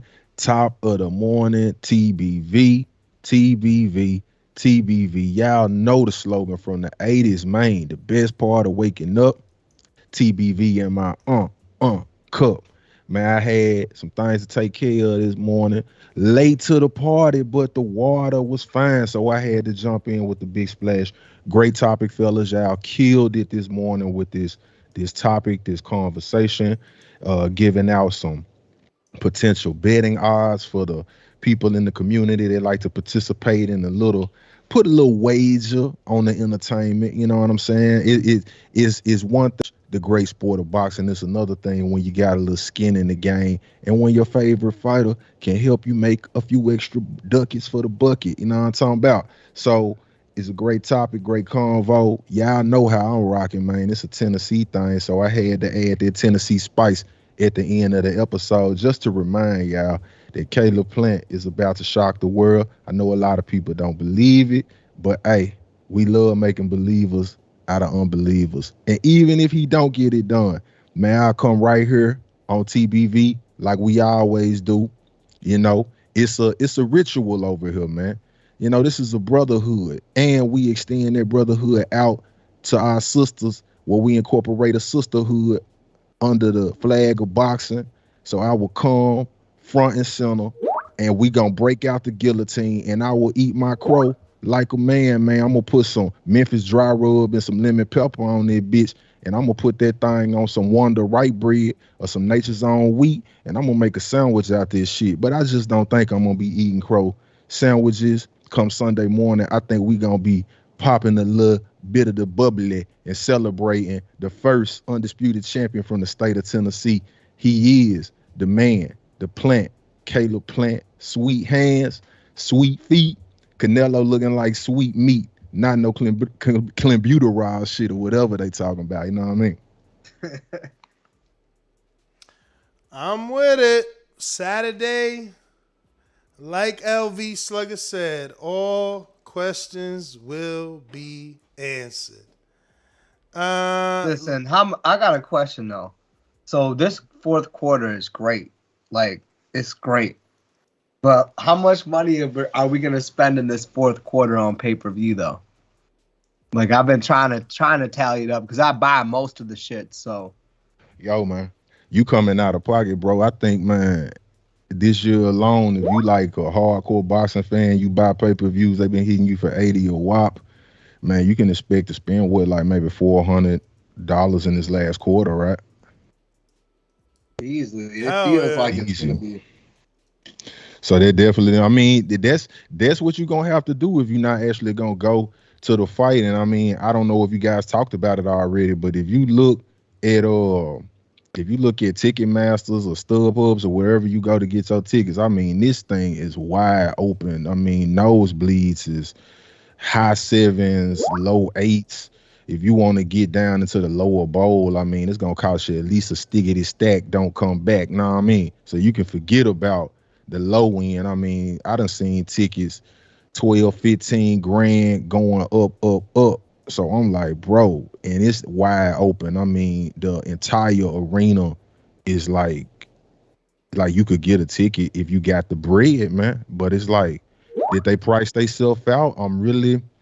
I don't know. I mean, are there big walk-up crowds in Las Vegas where they walking up to the gate, dropping a stack at the gate to get in to see a Canelo fight? Because is it because the people don't know Caleb? I mean, is he gonna have to? I don't know. I feel like they've been doing a very effective job of promoting this fight. It's been a selectable option on my DirecTV television package. I've seen promotions running nonstop on social media and all of the major boxing platforms, especially the new media platforms here on YouTube and other places, are talking about the fight. I mean, the fight is building up hype. I feel like it's building up steam, but the ticket sales don't look like they're reflecting it. That's a lot of money, man. I'm just gonna say, like, as a fan, I get that's a big fight, and if I were near it and could get to it, man, $700 for the nosebleeds. Man, that's high sevens, bro. Well, let me go ahead and announce the poll, which has been out, and it's got over 100 votes. And the first option is the current caller of the year, even though it's in question, and that's why the poll is being conducted. CYP is the best caller, has 12% of the votes. Brandon is the best caller, has 27% of the votes. Neither of these two is 23%, and we need other options, other caller options is 37%. So Brandon is in the lead, but you just dropped from 27 to 26. You're going down, champ. You're going down. Down. We got Carl Brown, who says, everyone keeps saying Plant can't do nothing, but I can see Plant staying in the pocket and doing a lot. Plus, Canelo don't like body shots either. Jonathan Sims says, wait, didn't Buster's mom die before the fight with Tyson? Oh, shit. Where's James Payne? We need you, champ. What's up, man? That's one for you. Google that. Is that true? Yeah, no, she did. Come on now. What we Googling? You don't gotta Google that. I thought he was just in his China. His mother died. No, What she we got? died. What we get? You know what I mean? Did Tyson's mom pass before the Buster Douglas fight? No, that was Buster Douglas's mom. mother. Oh, That was Buster's Buster mom. Douglas's mother that passed before the fight, and there was an added element to him because I remember seeing interviews where Buster Douglas did it, and the media was asking him, how is his head space going into the fight with Mike Tyson, which they considered to be the most dangerous man in the world at that time. And Buster Douglas was making very cryptic statements like, man, you just can't put a gauge on a man's heart. You know what I'm saying? And he went into that fight and he fought like a man possessed that evening. Let me see Who is up? What do we got here? We got Jonathan Sims. We did that. AMG says Plant hedged his speech ready to crash and burn. Plane emoji. Okay. And a fire emoji. He said, Jonathan Sims is back. He says, them flexing emoji means he built for a beating. Okay. And Brandon sends the 5 for the poll. Jaime Nieto, what up? You've been gone. He says, I can see how this is setting up. If this fight is close and Canelo wins a decision, these callers gonna be yelling robbery. Hand, face emoji. What is it? Plant, face plant emoji, something like that. Like hand palm emoji. I don't know, whatever you call it. Face in the palm, Face like you in the slapping palm. your face, like, oh man, what they talking about right here, man? It's all JP, good. California. Long Beach in the house. Yeah.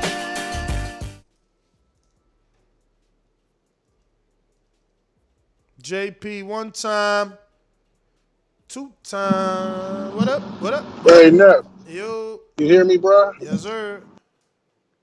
All right. I'm on a freeway, so it might be a little background. But yeah, John B. Fight Week, man. I was telling the bros on the call, if Caleb really want to break the internet, he can do it on a ring walk. He should let John B. walk him out. Don't listen to what people say. That shit will. Hey, I will love it if he fucking do that. Don't nobody remember that shit but us old heads. Oh, fuck the young people. They get too much credit. Fuck them. Let's do shit for us. We need those. We need those bars, man. What you mean? Fuck the young people. We need Bieber to walk him out so he tell his fans the truth. Bieber. Somebody like that. Somebody big, man. They could get some pay-per-view sales. Man, maybe try Post Malone. If you're gonna go that route, you might as well at least. Yeah, go no, they. Post Hey, yo, Malone. let me tell you, I was at the beach. You know this. You know Florida.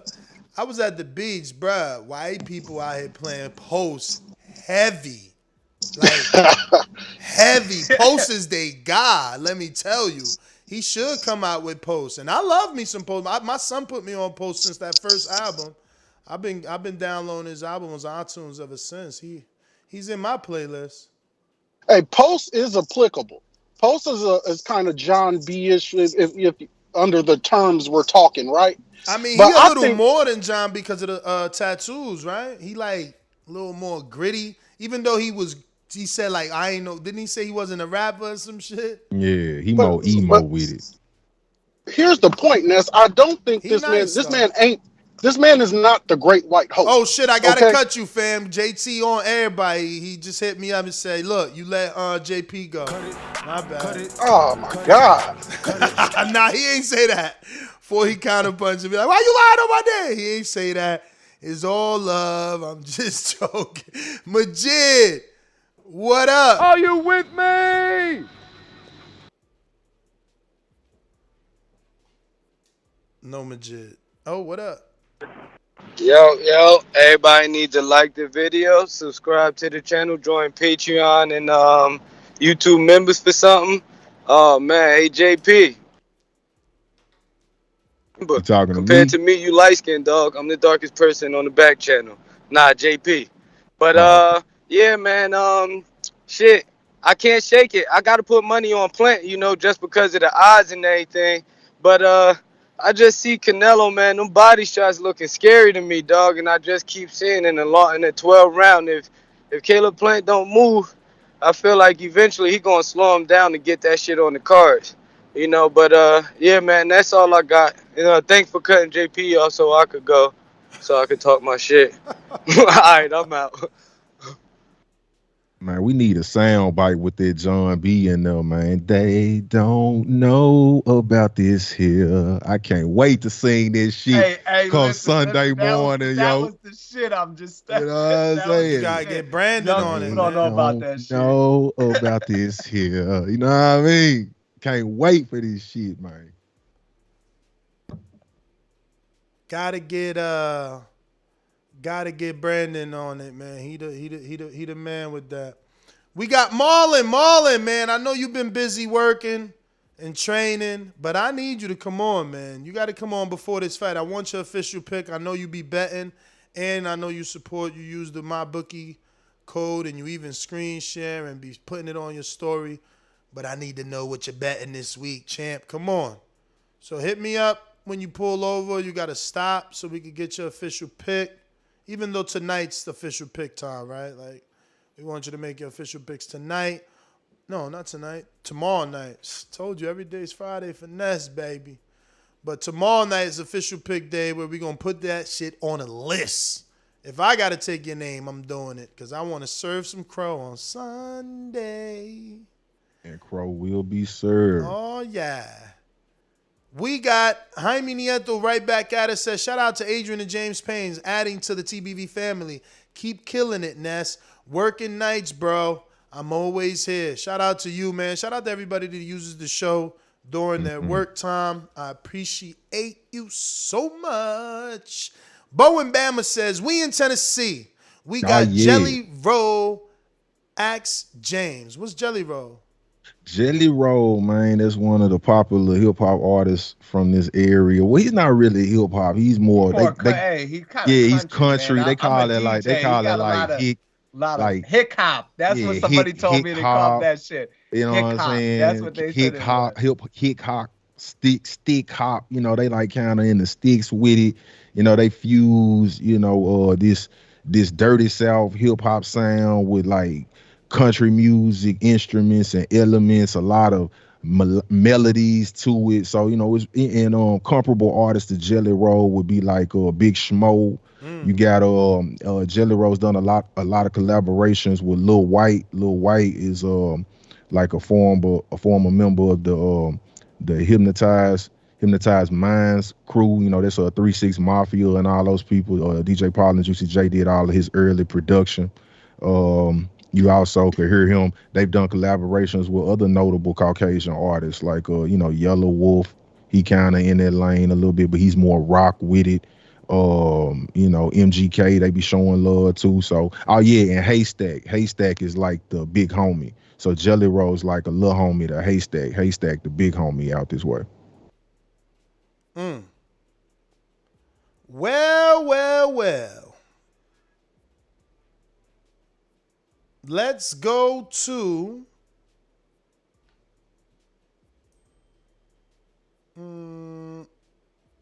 Who's up?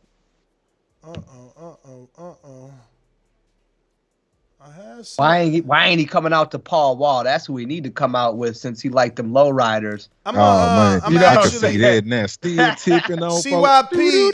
I'm gonna give CYP. CYP, I'm gonna go ahead and give you a counterpunch since Brandon paid for the poll. Know what I'm saying? Can't charge out both. You feel me? You want it? Yeah. Man, only on TBV could a dude who's actually recognized outside of TBV for being a host on TBV when he's not a host on TBV could not be the greatest caller. That don't even make no goddamn sense. Literally, Mr. Triple Rain created the shit. Mr. Backcall created the shit. Mr. 10 counter punches paid for in one damn show. Paid for it. Mr. CYP. The dude whose fucking slogan and call out sign CYP out is not just used on TBV, but it's used whenever somebody asks me to come on the show and guess. Look, man. People who pay, those are the real supporters. People who don't pay, they always gonna press no. But when people actually have to pay, they always pick me. But you should have just asked James Payne. He honest. He honest brother. He could have been straight honest with you about this history and factuality of Mr. CYP being the greatest of all time. It's definitely greater than Brandon. Because me personally, no bullshit, Brandon's not better. He ain't better than J-Mac. Cut it. Well. We got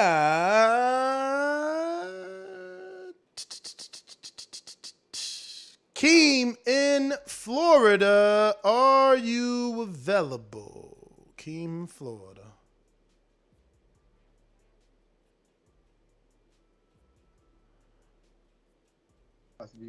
Majid, are you available?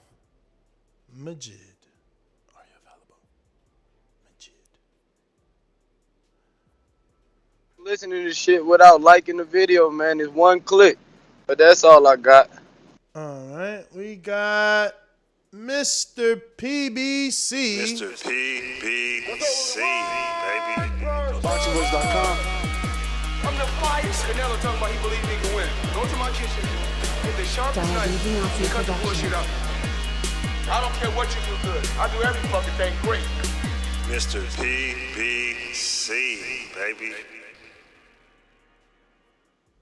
Yo, can you hear me? Yes, sir. Good morning. Yeah, man, the best part of waking up is definitely PBC in my cup. With a little bit of TBV. But I can't wait for Saturday. It's going to be a beautiful day in PBC neighborhood or UFC neighborhood. You know, I got Usman, I got Caleb Plant by decision, and Canelo 7, 8, 9, 10, 11, and 12 by KO. Big bread on 10 and 11.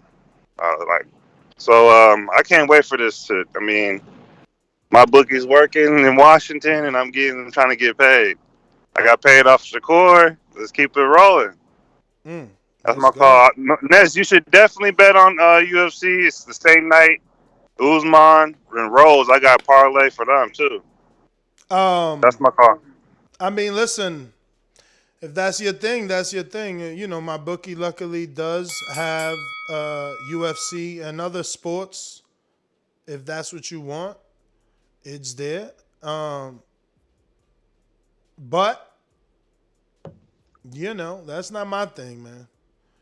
Look at you, Ness. You like you can bet on anything, but fuck all that shit. Just bet on boxing. I know. I'd rather bet on boxing. I can't be doing that other stuff. Yo, I'm interested in this thought right here, man. I know it's late in the show. You probably ain't up to it, but I just was wondering if we could do a quick poll. How many PPVs y'all think this gonna do, man? 100,000, 200,000, or above? I mean, that's a show, man. We're gonna keep that for another day. To this day, because that really is a show. The conversation. See, that was the conversation I talked about that the producer brought up earlier. That I said I'm gonna save for another day because. There's a lot of money on this fight, and I ain't talking about the bets. You know what I mean? So is it gonna be okay? Got to show you your daily Halloween costume from your neighborhood boxer of the day. We showed you Danny turned into a Power Ranger, but you know Aida Biggs being the Stormbringer, man, she nailed this shit. Look at this. They need to pick up for fucking. I peeped that on Instagram. They need to pick this shit up. She need to be Storm for real. Yeah. She need to be Storm for real. She murdered this, bruh. Look at the eyes. Then she did the effects. Oh yeah. Oh my God, she murdered this. This is dope. And look at this video. Has leather ever looked that lavish, yo? Oh man, she killed this. Damn. Slow motion walk on him. Tell him. Let's go, Chizzy Champ. She got costume of the year right there. It's a wrap. She beat Danny. Danny was the White Ranger, but she killed it with the Stormbringer. I'm just saying. Y'all think they're contacts or is there like a fix? That's got to be contacts. Went all the way in, you know what I mean? Yeah. That's what I'm talking about. Yeah, that gotta be contact. She murdered that though. Damn. You know, I thought what was it? Knockouts with Nika was dope with the Chucky, but damn, she murdered this because that hair looks perfect. She killed that. She movie ready with that. Yeah, that was a stunt and a half right there, man. Yeah, man, she did that. Who is up next? We got Marlon, man, what up? I seen you jumped off and jumped back in. Are you available to give me that pick? If not, one time, two times, one time, two times. CYP, what up?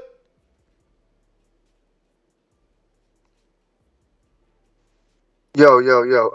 I wanted to say though, before I was rudely interrupted, I think that the draw or Caleb winning is I think it's gonna happen anyway. But I'm gonna tell you why it's good for business. A rematch for this fight guarantees Canelo damn near $100 million within 2 fights. Canelo has an issue with negotiating with other people. It takes a while. But when you got a rematch clause and you lose, we already know what that next fight's going to be. We know how much money it's going to be for. So it actually make a whole lot of sense for Canelo to lose and then get that revenge and still lose again. Because I just think that Caleb is the guy to beat Canelo. And the back card, you have to come to the back card to hear how I really feel about that. Because I ain't about to tell y'all that over the airways on why I really believe that Caleb is just that guy to beat him. But at the same time, it makes sense for him to lose and have that second fight and make $100 million within 2 fights. Because believe it or not, Canelo cares more about money than y'all want to admit. He cares about money. That's what he really cares about. Anyway, CYP out.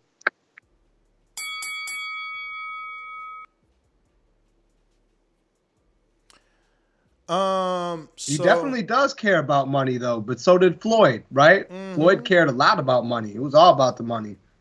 But that's what kept him focused enough to keep winning. Yeah, man. Canna, he wants to know about the Michaela Mayer card. I mean, bro, you gotta ask Mitty. Mitty no one know Mama Dooch or Hamadouch. That ain't a fight for me, man. I got to do research on that. And Michaela Mayer, you know, house fighter, tall fighter, long fighter, great trainer. And Kay Kimura, I don't know that she's ready to lose yet, man. I don't know who's Hamadouch either. I don't know. I'm going to look up Hamadouch right now while we go. I definitely think Michaela is a very well-rounded, probably the most well-rounded female boxer at their weight class, in my opinion. Yeah, man. I mean, she got picked for a reason, bro. Top Rank ain't playing no games, you know. Nah, not with it. I think they see a lot of marketing potential. Yeah. And I just seen her little sit down where she was like, I'm trying to inspire other women to be in boxing and all this stuff. I don't know. She ain't going on. Plus, they had her doing the female commentating with Christina Pancha. I don't know. CYP was just talking conspiracies on not getting the win. That's another great way not to get a win because that's the house fighter, man. Chuevo Guapo says, my biggest concern is that cut being on the right side. Caleb Plant lets that hand down, so he has to either block the cut or block the left hook to the body. But the cut is on the right eye, champ. So he's an orthodox fighter, so left hook to the body would. Oh yeah, you're right. It is this. I was just, listen, I was gonna let you fuck that up, Bets. I was like, I know he know that that's gonna hit the right side of his body. Yeah. I get him. Yeah, I mean, we ain't trying to be there to block, man. We using them wheels, man. We got wheels, man. We got wheels over here. You feel me?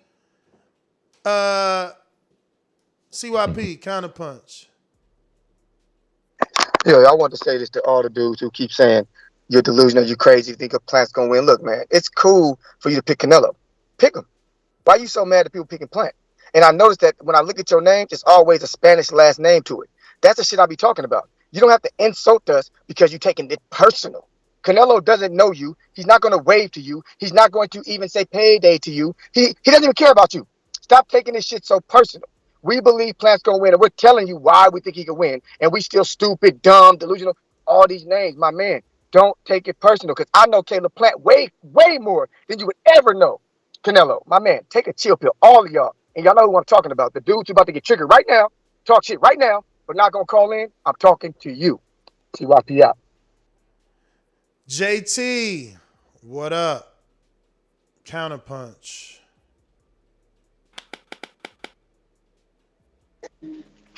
I don't need it, Ness. CYP just answered for my Ben counterpunch. All right. Mr. PBC, counterpunch. Yo. No, I bet on Caleb Plant for decision, but I think Canelo can do it by KO. But I also think that he likes to walk into the jab too much, and with that herpes on his lip, I don't know if that's really cool. You know what I mean? I mean, he might bust that shit out, might outbreak and shit. I mean, they might have to get tested.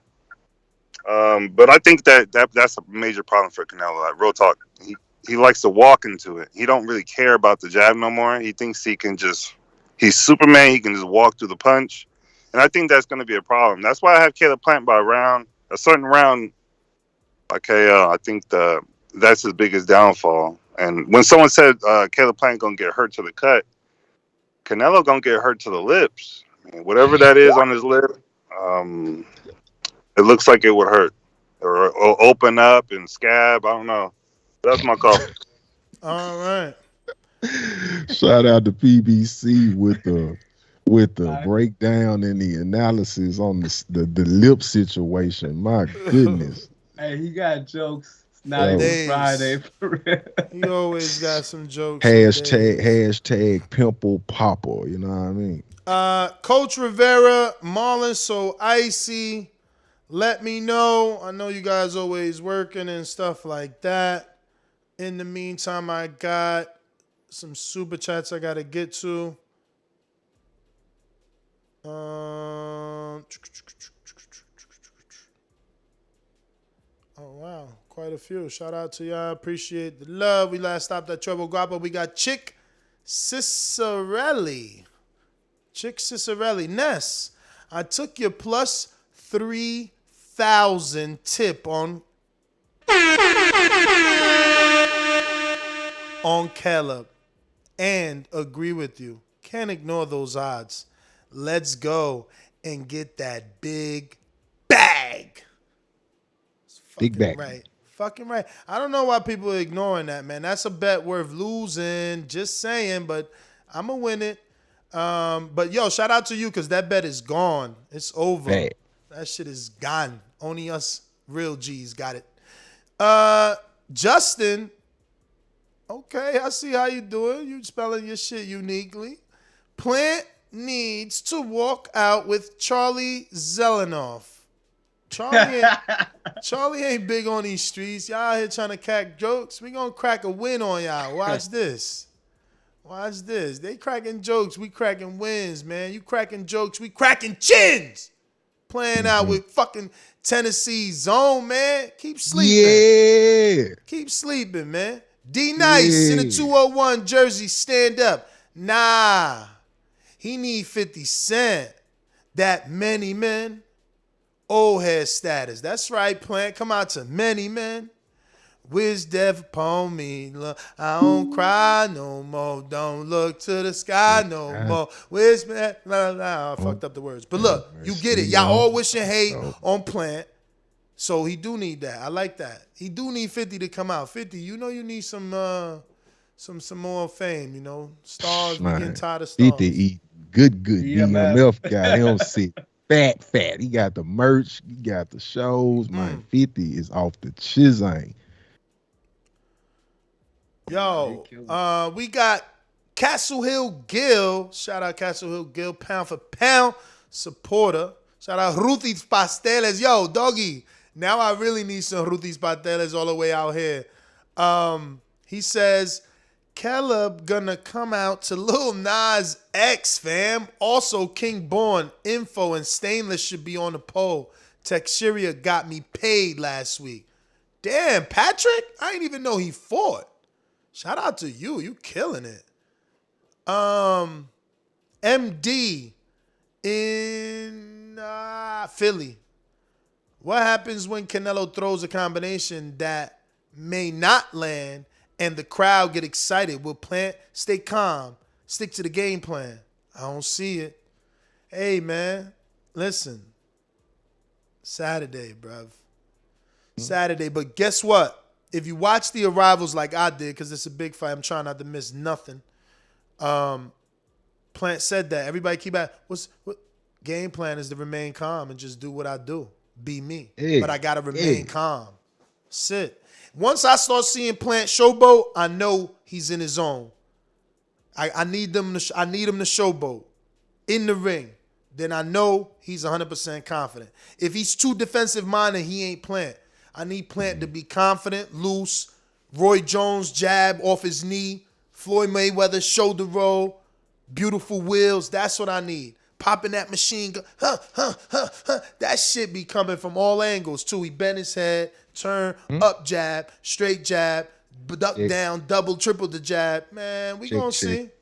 We gonna see. Brooklyn. Check.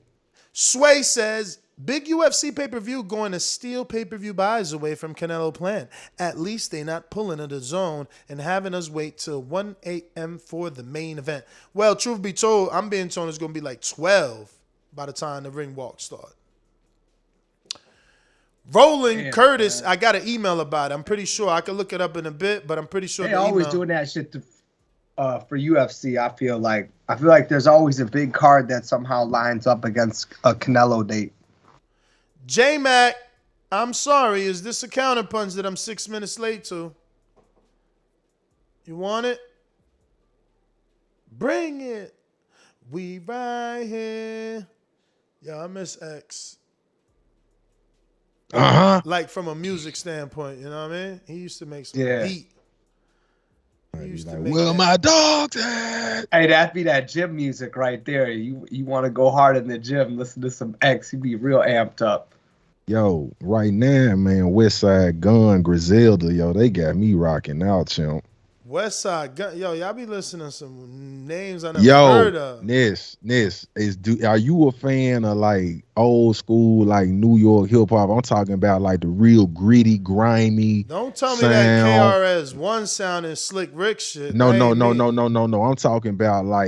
I'm talking about like Shook Ones, Mob Deep, I'm talking about like Wu-Tang, like Shadow Boxing. I'm talking about I'm talking about gritty, man, real gutter. Like I'm talking about, man, take you back to the trenches one time. Like, man, these dudes, I love it, man. It put me in the zone, man. It made me want to go smack the shit out of somebody. You know what I mean? You better go to the gym. I like Conway the Machine, man. Yes, sir. Hey, they get it popping. Yo, Ness, when you get a chance, chimp, when you get a chance, you need to check out one of them Griselda mixtapes, or you need to check out, man, you can check out the latest Westside Gun project. He dropped the project the same week that the Donda album with Kanye came out, and the Certified Lover Boy with Drake, he dropped the joint called Hitler Wears Hermes 6. You know what I mean? Mm-hmm. And man, he got features from Wayne, he got features from Slick Rick, he got features from Jada, Conway, Benny, like a who's who of hip hop, man. Like, man, he even got features from like Sauce Walker. So it's like he bridging like hip hop from every part of the country, man. Like he tapping into, but they rapping on their real old school, like early to mid 90s. It give you that. It's like a movie, champ. You got to check them out, man. And a good new old guy, J.R. Ryder. Don't sleep on him. Like his newer shit is fire. Yo, that's J.R. from Dipset, right? Yeah. Like Ryder, his solo shit. Like, hey, that's definitely in full rotation in my gym mix. Yeah, man. Shout out to the OGs. Shout out to the pioneers that help make the street that all of the young cats are running on, man. And, you know, these young cats, man, they out here running. They getting big bags. You know, they make it look real good, make it look real flashy. I like it, man. I like how they, how they present this image of prosperity and successfulness. But, success is determined by longevity, not just, running up your bag real quick and then in 2-3 years, man, you back at the, you back eating government cheese and all that, man. You know what I mean? Yeah. Make investments, you know what I'm saying? Invest your money, you know what I'm saying? And surround yourself with people that's going to help you grow your wealth, you know what I mean? Damn, this shit got audio. I want to show y'all this Spawn. One of my little mans out of Philly, only 13. Yo, actually, let me find out what weight he is. We gonna get him in there with. Oh, he 130. He too big for JT kids. But eventually. Yo, Nis, Hold on, let me screen share this. I mean, I'm sharing it already, so I want y'all to see this. Bro, just like that. What you doing? Get on him, bro. Get on him. Get on him, E. Get on the inside. Hey, bro. Put it down. Put it down right there. Right there, E. He trained with Boots. This Boots gym right here. Y'all can see. Come on. Let that. Lift his ass down. Look at that. He out here working. 13, Keep yo. working. Keep working to the body, E. Right there. Pivot and work. Right there, E. Work. Yo, that's some dog work, You too. know what? He done run the work. E. You gotta let him go. I be afraid of that Right work. there, E. Right there. You gotta explode right When you there, got the E. coaches and shit telling the people what to do, I hate that shit. There you go. Keep working. Hey man, you Let know your what? hands That's go, what E. we do now when we go to MKE boxing. It's all the gyms together. They bring all their people, and like you just in there. It's a dog pound. It's just Shout out to coaches him, and bro. other fighters sitting around watching and ooh. Shout out to my man Ethan. I know Keem follow him. You know, he's Puerto Rican from Philly. You know, Danny knows him. Obviously, Boots know him. Coach Greg Hatchett. But follow him, man. 13 years old. Only 15 fights. But, you know, I expect to see great things from him, man. And I hope that he can live up to what he looks like he has potential. Super humble. He's been listening for years. And, you know, he's coming into his own, man. And, you know, being from Philly, he's been around a lot of pros and at a young age, you know, so I hope he stays inspired and doing his thing. And look, see him right here with Boots. Hopefully, with Boots and his father. Hopefully he can stay inspired and we see this kid in the future on TV, man. You know, that's all I want for all these guys. You know, it's so difficult to remain in the game, bruh. You know, before you get them paychecks, these kids get deterred. And, you know, I hope he stays on point and he makes it, man. Look at this little left hook. What's that? That's 3-2, right? No, 4-3. 4-3. Adrian, come on. What is it? Uppercut, hook is 4-3, Yeah, that's right? 4-3. Yep. Yeah, that was pretty nice, too. He's got a nice left hook. I guess it's that Puerto Rican thing. You see that highlight I showed? He clipped my man, went up under the shot, clipped him. Bang! JT counterpunch. He's quick. Nah, he's fast, man. He's nice, man. Probably developed that left hook with his time chilling with Danny and shit. And you saw it and heard it here first. You can ladies even and like you gentlemen. look at the way he move his hips with it too, so you know there's power in that left hook. Oh yeah, man. JT, you there? Yeah, I'm here, man. Y'all was just talking again. Like, I heard you mention something about the boys. It sounded like I heard the 13-year-old. He's a 13-year-old. Like, the oldest kid I got is... Yeah, I got oldest kid. That won't happen.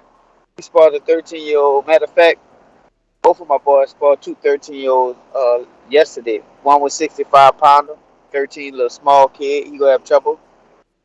And, because Colin was going with him, and Colin, 9 years old, was giving the kid trouble. Jeremiah sparred a 13-year-old kid, but that's a big difference. That kid got muscles. He had to work with more Jeremiah than all the other kid had to turn it up on Colin. He just was just the weight size, but I mean, I wouldn't let them in a fight. That won't happen because it's just a big different mindset. That you talking about an 8th grader compared to a 5th grader or 4th grader mindset. Nah, that won't happen. But of course, with time, how we doing it, how we working. Yeah, of course I'll put him in there with people like that. But we just been a year in the game. We moving at a fast pace. They moving pretty good. He texted me. He said, "Bro, I'm 120. I'm 120." Yeah, you moving your kids right, JT. I be following you, man. You know, they winning. Yeah, you know what? And they're doing well. So they winning tournaments. They won the nationals already, and we didn't even have 10 fights yet. One of my sons beat a kid with 16 fights. Yo, you gotta stop getting so defensive, because all I said was like, oh, this could probably be for JT. Then I said, nah, he too big, because I know boxing and I know this kid's too big for your son. You ain't gotta defend your sons and tell them about their resume, because ain't nobody say this kid was gonna beat your son. You always looking for work. So when I seen his age, it's close to your son's age, but when I seen the weight, I literally said, this ain't for your son. And yo, Nis, I heard a rumor, man. I heard that Dan the Man is bringing one of the Tennessee fellas to participate in Border Wars. Is that true? Yeah, the singer, the voice dude. But he ain't he ain't accept a fight yet.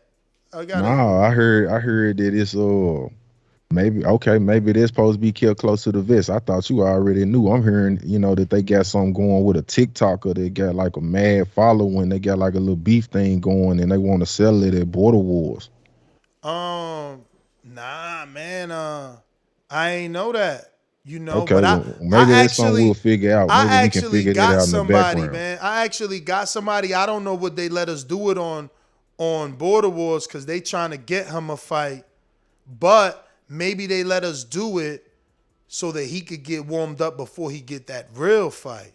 Well, we gonna see, because that man, I talked to him yesterday. He went ahead and gave me the flight details, so it's confirmed champ James Payne Lethal will be in Plant City, Florida, December 11th, you know what I mean, for Border Wars, man.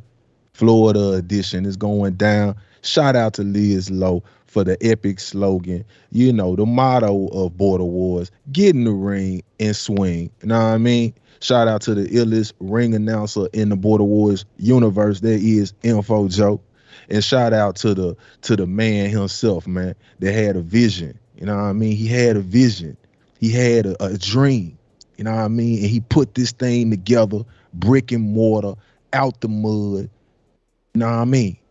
It was built from his mind, and he keep it on his shoulders. Shout out to Nestor Gibbs. You know what I mean? Hey, James, I hate to cut you, but I'm not conceited. So, what's the dude? He did voice and what else? It was two things, right? Voice and what else? Probably American Idol. Oh, American Idol. Yeah, man. Yeah, it's man, I'm just gonna keep it 1,000, man. Like, from a lot of the shows we put on, like my exhibition against Vito, like it was several entertainers that were in attendance, and they was hollering at Matt and Dan after the fights, and they was like, I want to train, I want to, fight in the exhibition. Like they want to get it crack-a-lacking, man. So it's like, this a real thing, man. Like how Jake Paul came and opened this Pandora's box. Cutting you again. I'm sorry. JT coming back at us. Come on. I'm not coming at y'all, James. I'm coming back at Ness. Let me tell you, wow. Ness, I'm not being sensitive, because it's not being sensitive. What you gotta understand is I wear 3 different hats. I'm a fan, I'm their dad, and I'm their coach. But every time we get in a situation, all I heard was, you didn't say he was too old. But I guess you keep forgetting their age. It is not no back and forth and stuff like that. Every time we go in the gym, they be want him to spot somebody that old because he's big enough, but he's not old enough in the mindset. So that's all I was just telling you. I was clarifying his age. And that's just me promoting him, letting him know, hey, he's 10 years old. We doing our thing over here. That kid doing his thing. I'm not surprised he only got 15 fights and he's dominating. So he's going to be catching a lot of kids with older that got more fights than him. It just depends on the experience and the timing is how you work out. So that's not me getting defensive, but I'm gonna come back for my kids, and that's all it is. And I'm not saying you got a problem with it, but I heard when you said something about the age, I just clarified that quick. They're not in the same age bracket. That's 2 different mindsets. That's my counterpunch. All right. I think that's everybody. No, I got the JP. Definitely got. Listen, man, I'm excited to come down to Florida. If y'all can make it out there. I can't wait for the beach, the sun, because I know it's gonna be so cold here. When I leave, I'm gonna be so happy to go. I got CYP counterpunch. Yo. Hope y'all can hear me. Yep. This how I look at it. It'll be fun. It'll be fun. Say all of us, King, Born, J Mac, everybody, Brandon, everybody was like a TBV event, and all the fans. Say we had 5,000 TBV listeners there. This is how you can tell who the best caller is. Who do you think the people will want to talk to, introduce themselves to, shake their hand? Who is the guy that they gonna go up to and be like, "Where is he at? I want to talk to him." It's gonna be me. Let's cut that fucking bullshit. Let's please cut the bullshit. When it comes down to someone what's the name said about money. Floyd wanted money too. The difference is Floyd can fight anybody and get that kind of money. Canelo needs the right opponent. See, right now he can pay on that pay-per-view. So if this do good, he definitely gonna want to run that back because that's another Triple G for him. He needs Triple G opponents because on pay-per-view, Canelo can't get the kind of money that Canelo is used to. So there'll be no more paydays. If he can't find the right opponent. See, Rocky out. J-Mac, Boomerang.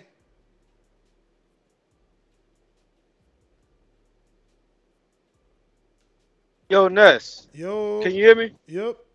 Who is Canopy Foreman? Because this is what I'm confused at. I respond to a comment he making. He can say whatever he want.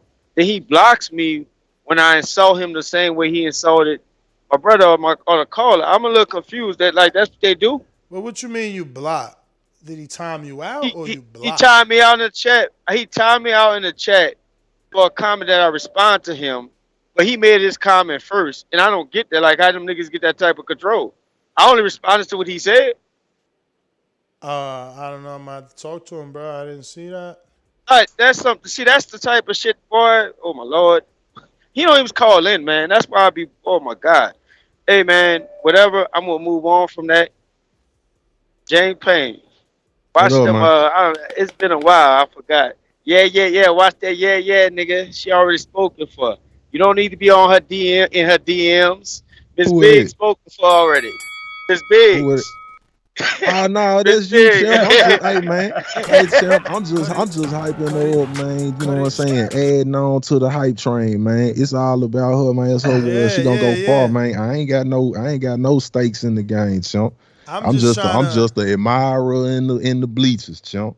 Know what I mean? That's all you, J Mac. That's you know what I mean? That's all you. I'm just trying to get her fans right. Her fans and her ticket sales and her pay-per-views. You know, she doing the right thing because Ebony Bridges gets love and adored for it. So, you know, but they got to keep her more active. I got a call with her promoter at 1, but not to talk about her. But I guess I'll ask that question. Hey, my dude said, "Hey, yo, man, watch all that, yeah."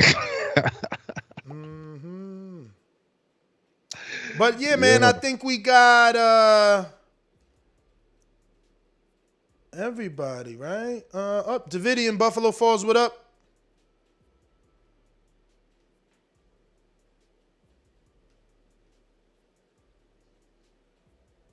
Bueller. What's good, Adrian? I'm just excited like everybody else. I can't wait for this fight. And we're gonna see Saturday. You know who I've been rocking with. It's been Caleb since the beginning, so I don't know. I like Canelo, but I just feel like Caleb gonna surprise a lot of people, you know. So yeah, that's my call. God bless y'all. Bless, champ. Boomerang, my Jimbe. What's good, Ness? Yo, shout out to JT, man. I get very, very protective when it comes to my daughter as well. Even though she's not boxing or doing anything like that, when it comes to competing or whatever, I kind of become like a tiger dad, like they say about the tiger mom. So I completely understand where he's coming from. But Ness, yo, you doing a show on this Shakur versus fucking Burchell bullshit? I don't know. It's bullshit, and we need to call out Bob on it, man. But this fucking old guy needs to hang it up already. We knew that, man. I mean, I told Shakur on my latest interview with him, I said, "Do you feel you turning into the new Bud?" He said, "Nah, it's different. We got all the guys on my side, but they ain't giving them to you. They about to give him someone Oscar beat." Like they treating right, Oscar exactly. like the star. They treating Oscar like the star. They do, like and Oscar. they doing this. He the one They won doing the this gold medal and Mexican. shit. Yep, they're doing this Mexican versus Mexican again, wasting time, marinating. This is the problem. How many fights are we gonna lose because this fucking guy wants to marinate? I mean, this guy should be like fucking, a chef or some shit. He is ridiculous with the amount of marinating that he likes to do. It ruins fights. Guys get older, or it never happens. Ridiculous. But James Payne. Griselda is the best right now. I mean, they kill it. Yo, y'all better stop going over y'all call. You know that. No more overs. I was interested to hear what he was about to say. He was finna say something. No more overs, man, because then I'm going to get called bias and shit. I got you. You know what I'm saying? But that's everybody. I'm up out of here. And that's GTO, Instagram, and Twitter. Catch us on the next one. Appreciate everyone. Let me double check these super chats. Oh, shit. We got Sway in Brooklyn. Big U. We said that. Roland Curtis with the fat dub.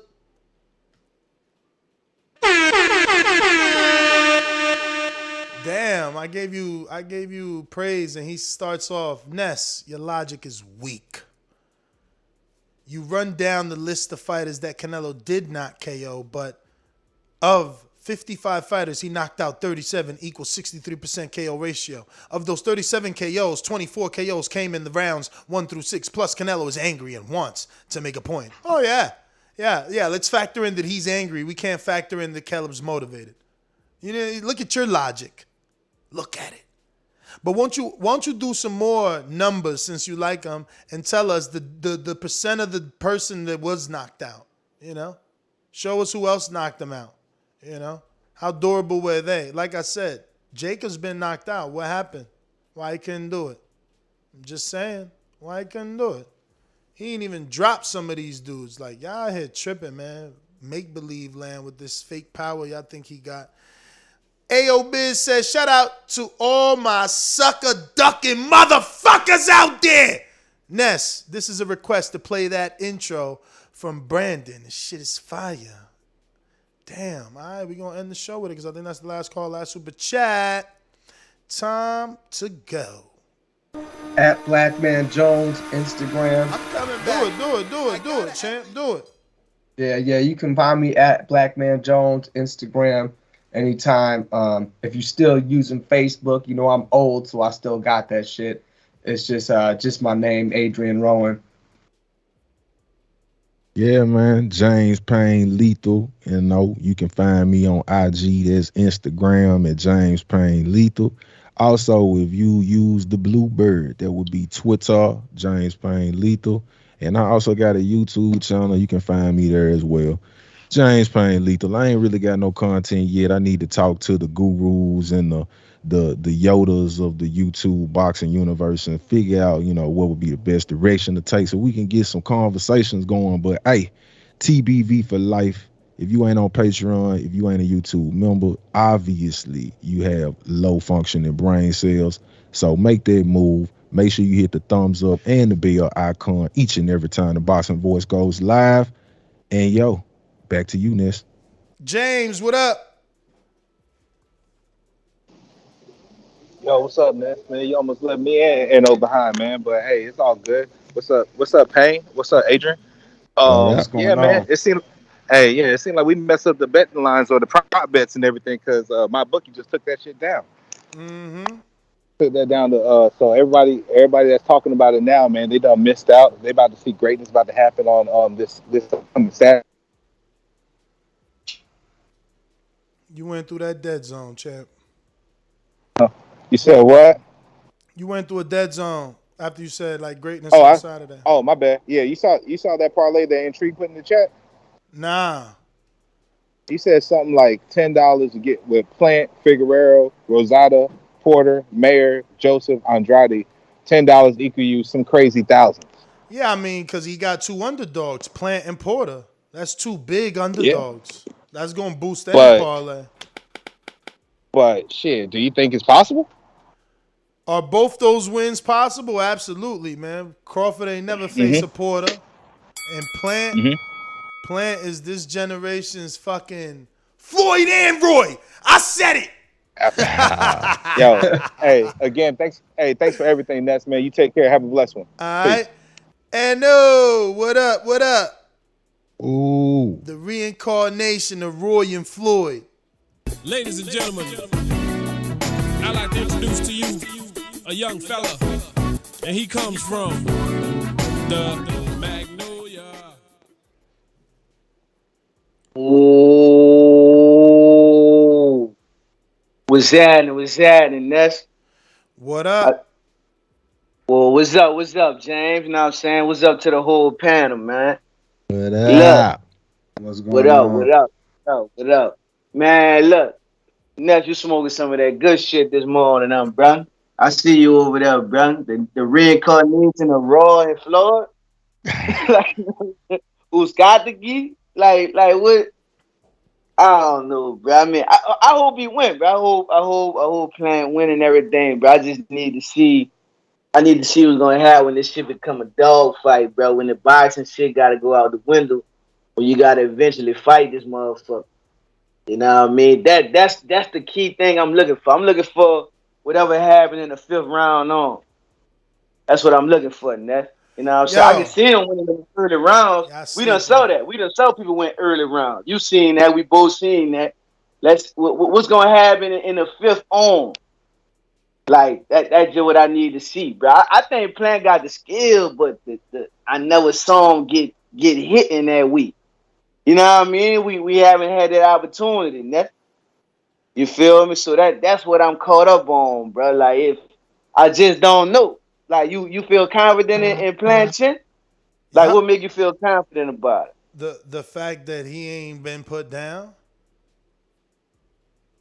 But I'm saying, I don't know, Nez. I hope he win, though. I hope he lay up there and handle his business against Canelo, bro. And what's up with Tank? Let's slide Tank in right quick, bro. Like, who is this dude? He about to fight. This a rumor? Like, this facts, or we still fishing right now for an opponent? The replay rolling. You heard anything? Yeah, Rolly's out. Isaac Cruz, runner up. Gary Russell asking for the fight. Tevin Farmer too. Tevin Farmer saying that the fight would be better, a better fight with him in it. But I got to move it on. I got this 1 o'clock. Sorry, Ness GTO, Instagram and Twitter. Call me on the next one. 7 o'clock. Black Man. We definitely having Border War 7 p.m. Eastern. Black Man Jones. On Instagram, just my government name, Adrian Rowan. On Facebook, if you still old school like myself. Yes, sir. And James Payne Lethal, Instagram, Twitter, YouTube. You can Google me, and I will come straight to you, man. And make sure y'all check out my latest album that I released on Fight Night, September 17th. It's called Counting Me Out, available on all digital streaming platforms in the ethos. James Payne Lethal, Counting Me Out. Check me out, man, and let me know what y'all think. I like hip-hop. I like boxing. I do this shit. All right. Catch us on the next one. Peace. Sure. Dan, what up? I forgot I got to play this outro. Hold on a minute here. Go ahead, talk to me. Let me just at least risk this. I'm coming back. I got to at least do it for me. You feel me? Shout out to all my sucker duckers, motherfuckers out there. Ness Heyman. How you big and bad and you fucking crying like a baby? Just my thoughts, ladies and gentlemen. I'm just keeping it 100% real. I put in the miles. I get in every fucking gym. They want me there. Yo, dudes is straight corny, man. Horrible fighter. TheBoxingVoice.com. You doing some whack shit. You covered in whack juice out here. Horrible fighter. Your favorite fighter's a liar. And you mad at me for keeping it fucking real. Ness Heyman. I'm being keeping it real. Like them niggas they keep it real. That's real. TheBoxingVoice.com. carrying popcorn in bags for grown-ass men. The fuck off my comment section, man. He's on fire! What's the highest level you made it to? The comment section? Bruh. Fuck out of here. Somebody insert the fucking excuse that I need to be telling y'all because y'all lying, man. Excuses, excuses, excuses.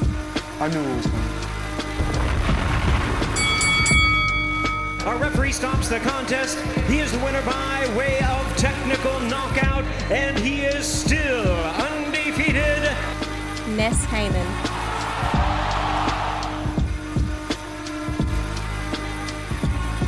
This message was brought to you by SDS Promotions.